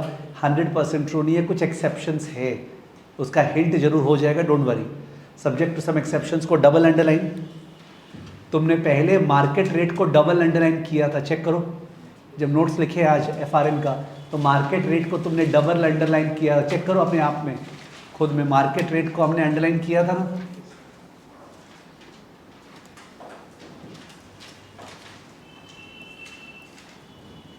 यस, मार्केट रेट को मैंने अंडरलाइन करने बोला था, ठीक है. या तो वहाँ पे हैश दे दो, एक हैश दो जहाँ मार्केट रेट लिखे थे ना FRN के अंदर, सेकंड बुलेट, हैश दे दो, बेटर रहेगा. और अभी भी जो तुमने लिखा है सब्जेक्ट टू सम एक्सेप्शन, उसको भी हैश दे दो. सब्जेक्ट टू सर्टेन एक्सेप्शन, उसको भी हैश दे दो. दिया? फुल स्क्रीन में आ जाओ. ओके, सुनो प्लीज. एक कंपनी है जिसका क्रेडिट रेटिंग AAA है. ऑल्दो सारा क्रेडिट रेटिंग लर्न नहीं करना है, पर AAA तो समझ में आता है. वी आर ट्राइंग टू से टॉप क्लास या worst. Top class AAA rating है, ठीक है. वो एक FRN इशू कर रहे हैं, it's issuing an FRN. There is another company with a CCC rating. CCC, उससे खराब क्या होगा, जस्ट थिंक. वो भी एक FRN इशू कर रहे हैं. तो दो कंपनी है जो FRN इशू कर रहे हैं, AAA company, CCC company. I hope it is okay. पूरे FRN का सेम फीचर है, 1000, 5 साल, क्वार्टरली, ठीक है ना.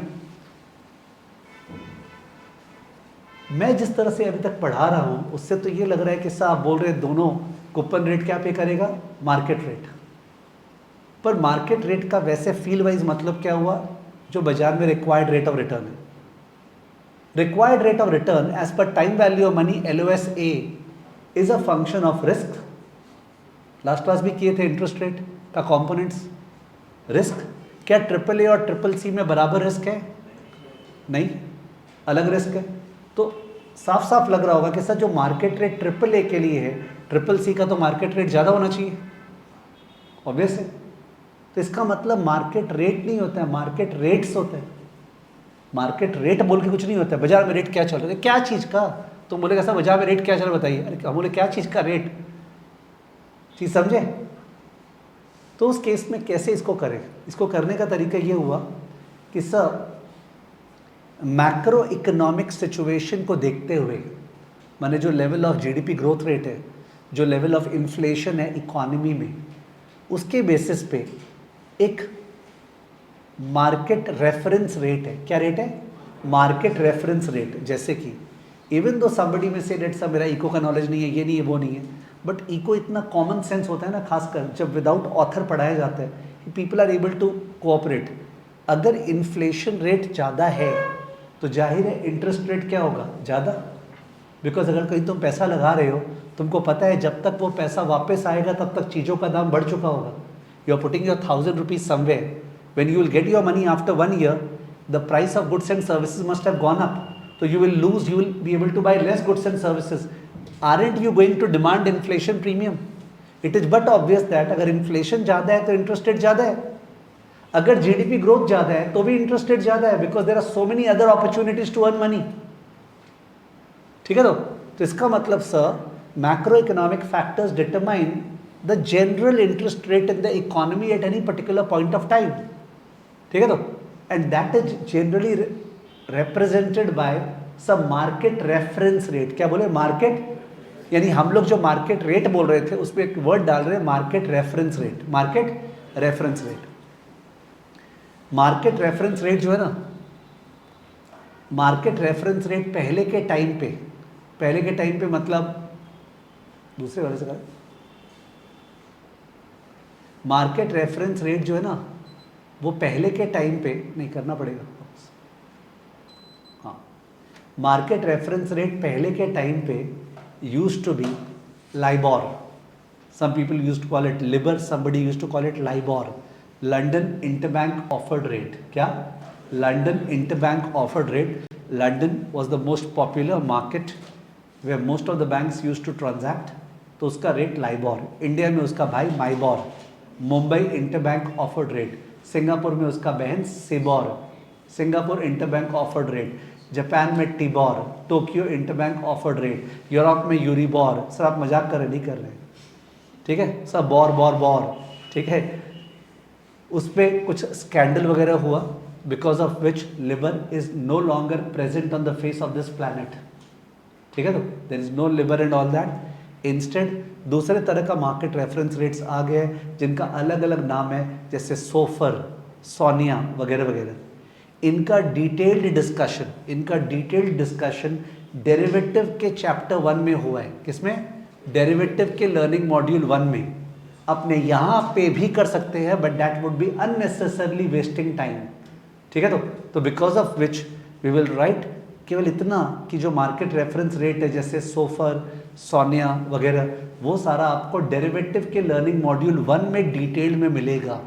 ओके, LM1 में मिलेगा, डेरिवेटिव का LM1. ठीक है ना.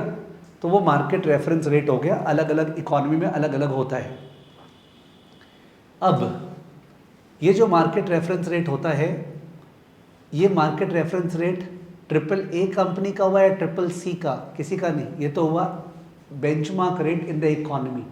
Benchmark rate in the economy sort of government का रेट होना चाहिए एक तरह से देखा जाए तो. बट जो कॉर्पोरेट है, चाहे वो AAA भी हो, वो तो डिफॉल्ट कर सकता है.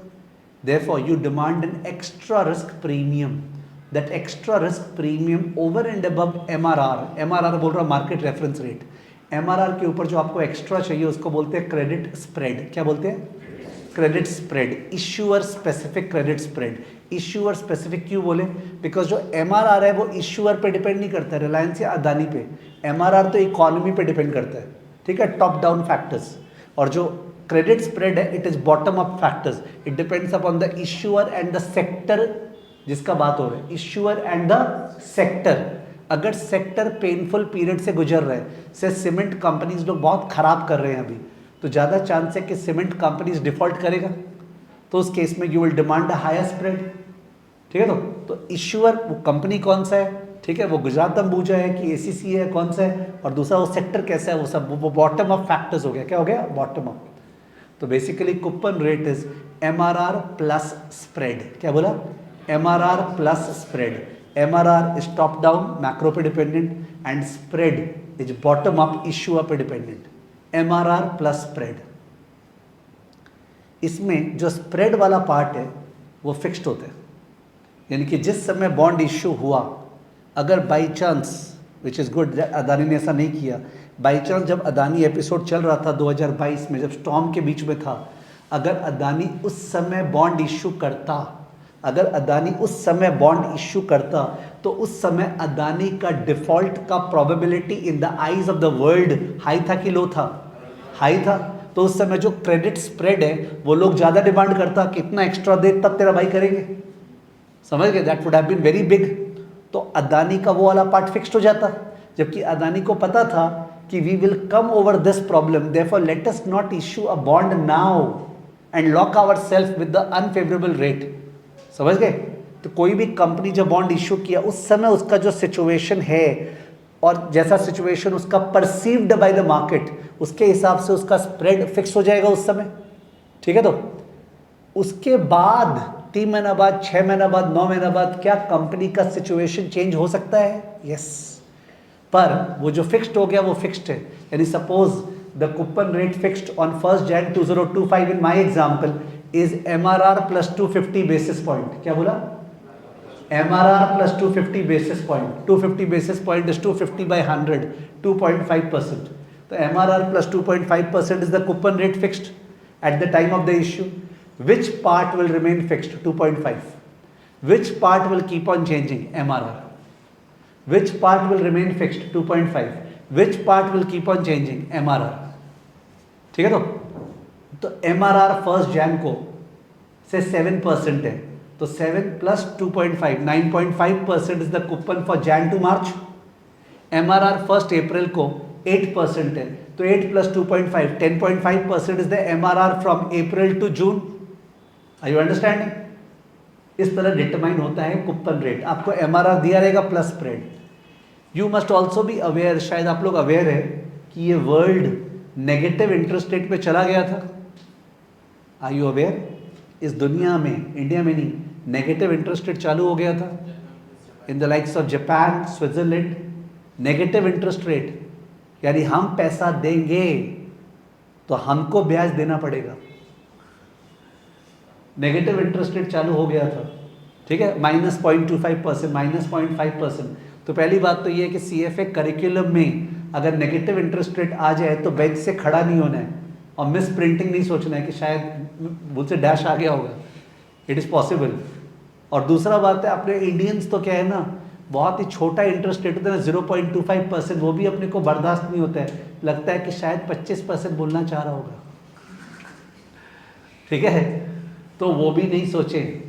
जहाँ का क्वेश्चंस रहेगा यूरोप वगैरह का, they are in those economies जहाँ पे MRRs आर वेरी लो, तो your adaptability is required, you are doing such programmes. तो तुमको देगा MRR 0.25%, कितना? 0.25%, और उसमें ऐड करना है प्लस 2.5, तो 0.25 plus 2.5 is 2.75%।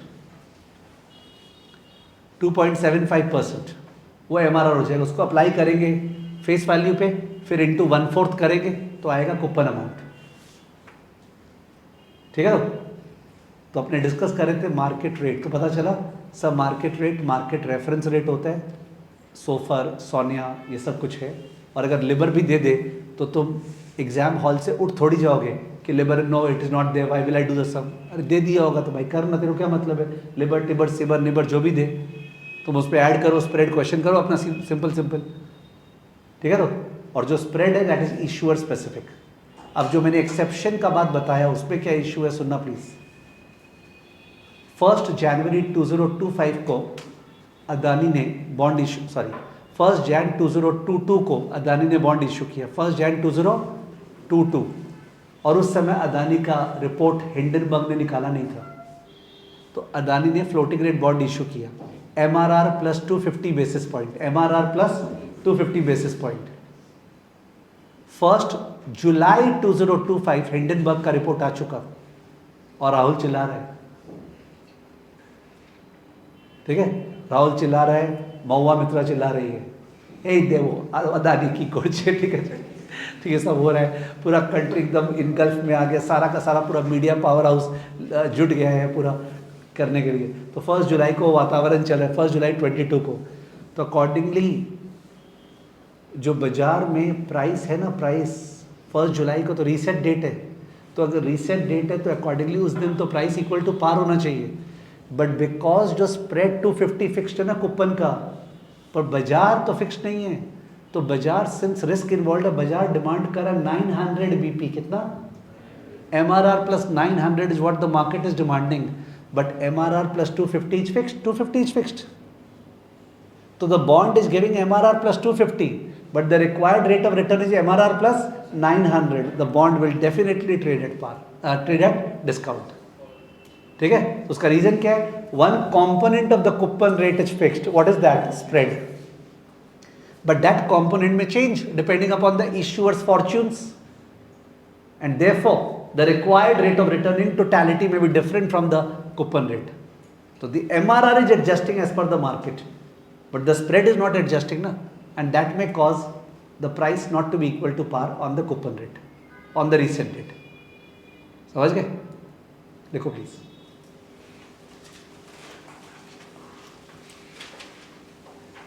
Question number 7. Question number 7.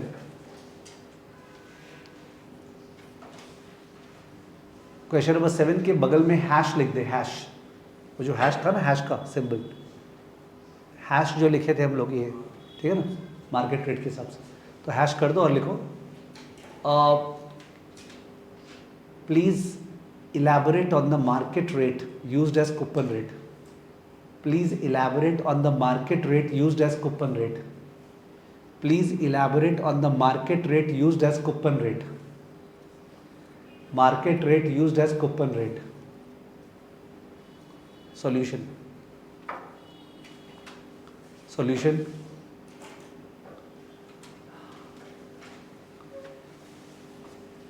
Typically, comma, coupon rate, typically, comma, coupon rate of a FRN, coupon rate of a FRN equal to market reference rate plus spread. Market reference rate plus spread. ठीक है, इसको थोड़ा सा notation में लिख लें. Next line para change. CR coupon rate equal to MRR plus issuer specific credit spread. MRR plus issuer specific credit spread. MRR plus issuer जो issue कर रहा है, इश्यूअर से related issuer specific credit spread. MRR के नीचे arrow देके लिखिए. MRR के नीचे एरो देके. This is like the benchmark interest rate in the economy. This is like the benchmark interest rate in the economy. This is like the benchmark interest rate in the economy. Benchmark interest rate in the economy, which depends on top-down macroeconomic factors. Which depends on top-down macroeconomic factors. Which depends on top-down macroeconomic factors. Top-down macroeconomic factors such as inflation, GDP growth rate, etc. Inflation, GDP growth rate, etc. etc. उसी के अंदर लिखना. Continued, full stop. The phase out of labor. The phasing out of labor, LIBOR, the phasing out of labor and introduction of new MRRs, the phasing out of labor and introduction of new MRRs, apostrophe S, new MRRs, such as SOFR, SOFR, comma, SONIA, SONIA, SONIA, etc. are covered in LM1 of derivatives. Are covered in LM1 of derivatives. Are covered in LM1 of derivatives. ठीक है? उधर आ जाओ, right side में जो तुमने लिखा था issuer specific spread के नीचे का नोट्स. इश्यूअर स्पेसिफिक स्प्रेड के नीचे का notes. Obviously there is a default risk. There is a default risk associated with every issuer. There is a default risk associated with every issuer. There is a default risk associated with every issuer. every issuer, and hence compensation required for the same, and hence compensation required for the same. Required for the same. Full stop. Next question. Question number 8. Question number 8. वापस से hash. Please throw some light. Please throw some light on the exceptions. Please throw some light on the exceptions. That is situation. That is situation where FRN will not trade at par. Situation where FRN will not trade at par on a reset date. FRN will not trade at par on a reset date. Solution.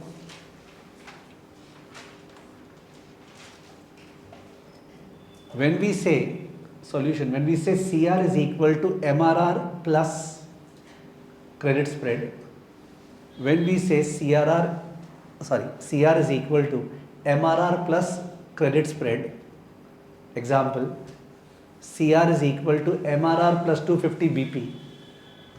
Example, CR is equal to MRR plus 250 BP. BP माने basis points. BP माने basis points. 1% में 100 basis point होते हैं. तो जब भी basis point दिया रहे उसको 100 से divide करते हैं. तो 250 माने 2.5%. Okay? 250 is 250 by 100, 2.5. CR is equal to MRR plus 250 basis points. Next line. Do note that the credit spread portion in the coupon rate. Do note that the credit spread portion in the coupon rate. Do note that the credit spread portion in the coupon rate. The credit spread portion in the coupon rate of 250 BP is fixed. Of 250 BP is fixed. Whereas the credit spread demanded by the market, credit spread demanded by the marketplace, credit spread demanded by the marketplace, credit spread demanded by the marketplace for the issuer will change. For the issuer will change as the credit worthiness changes. As the credit worthiness changes, will change as the credit worthiness changes. As the credit worthiness changes. Bracket. Think about the deterioration. Think about the deterioration. Think about the deterioration of Adani bond issues. Of Adani bond issues post Hindenburg report. Of Adani bond issues post Hindenburg report. Adani bond issues post Hindenburg report. Bracket close. Full stop. So, the credit spread may widen to 550 BP. The credit spread may widen to 550 BP. Credit spread may widen. So, the credit spread may widen to 550 BP. So, the credit spread may widen to 550 BP while the bond will pay only 250 BP. The bond will pay only 250 BP. While the bond will pay only 250 BP. Full stop. Hence, bond price will fall. Hence, bond price will fall. hence bond price will fall. Full stop. Question number 9. एक छोटा सा चीज़ बोलना भूल गया, बहुत important, और वो through out the CFA curriculum काम का है.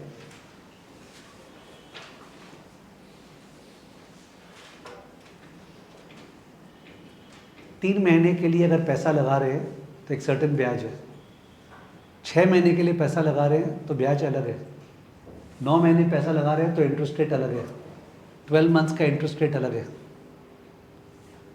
हर टर्म का इंटरेस्ट रेट अलग होता है. बट इंटरेस्ट रेट्स को कंपेयर कर पाए इसलिए all interest rates are expressed per annum. So when we say 3 month MRR, क्या 3 month MRR इज 7%. तो हम लोग बोलना ये चाह रहे हैं कि 3 month के लिए अगर पैसा लगा रहे हैं तो जो मार्केट रेट है वो 7% पर एनम है. क्यों बोल रहा हूँ ये बात? बिकॉज 3 month MRR देख के तुमको लगेगा ये तो लिख दिया था 3 month का, तो तुम्हारा उसको 1/4 करने का मन नहीं करेगा, और खासकर इंडियंस का और ज़्यादा मन नहीं करेगा, बिकॉज दिखा रहेगा 3 month MRR 0.2%. तो वो ऑलरेडी इतना छोटा है कि उसको और मन नहीं करेगा इंटू 3/12 करने का. ये वो लोग का मिस्टेक नहीं होगा, ये अपना ही है स्पेशल मिस्टेक. तो जब भी 3 month MRR 1 month MRR दिया, अपना बुद्धि मत लगाना. जैसे 3 month MRR दिया है 0.2% और स्प्रेड है 2.5%. 0.2 + 2.5 क्या हुआ? 2.7. 2.7% ऑफ 1000 इंटू 1/4. समझ गया? माने इंटू 1/4 हमेशा होगा. ये बात नहीं आता है, सब वहां लिखा हुआ था 1 month rate. 1 month rate is not 1 month का rate, it is per annum, applicable for 1 month. You have to do 1/12. Any which way you have to get this into your head. In other places in the curriculum also I have mentioned it, but mistakes happen. ठीक है? Do not forget to treat rates as per annum. If it is written 3 month, it is applicable for 3 month, but it is a per annum rate. ठीक है? लिख देना. ये question के form में नहीं होता, नोट के फॉर्म में होगा. Note. Please remember that all MRRs are stated per annum. All MRRs are stated per annum.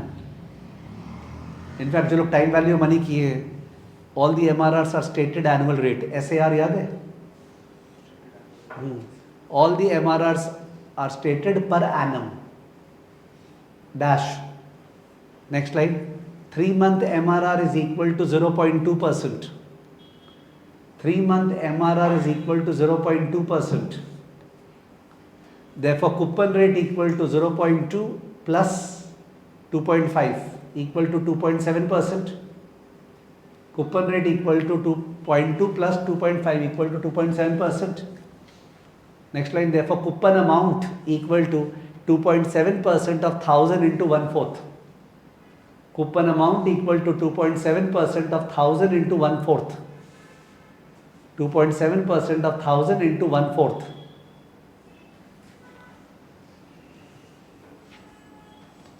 6.25.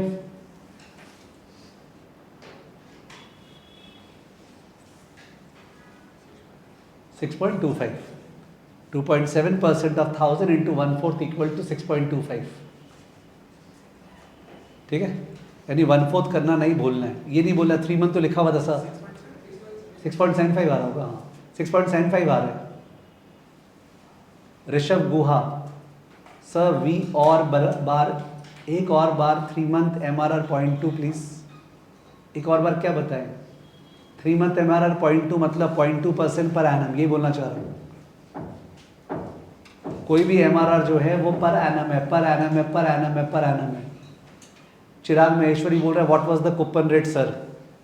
अपने एग्जाम्पल बुक के अनुसार बना नहीं, अपना एक एग्जाम्पल लिखा दे. Coupon rate is MRR plus 2.5%. मेरे को वापस से लिखाना चाहिए था वैसे यहाँ पे, पर मैं मान रहा हूँ कि लोग फ्लो में समझ जाएगा. इस सर एग्जाम्पल का बात कर रहे थे.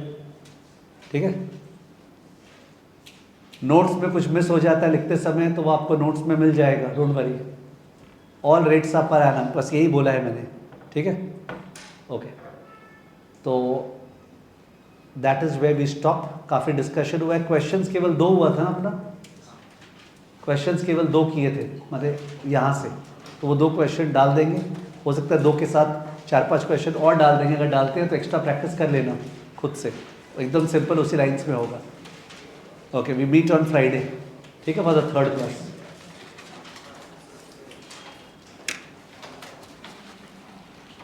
ये अपना इक्विटी का टेस्ट हो गया क्या?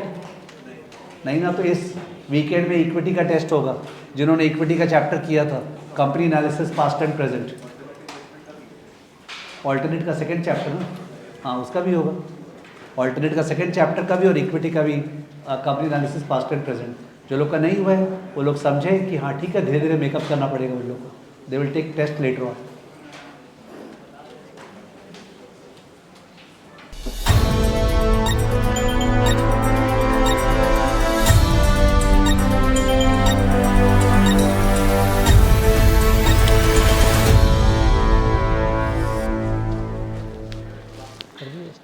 स्क्रीन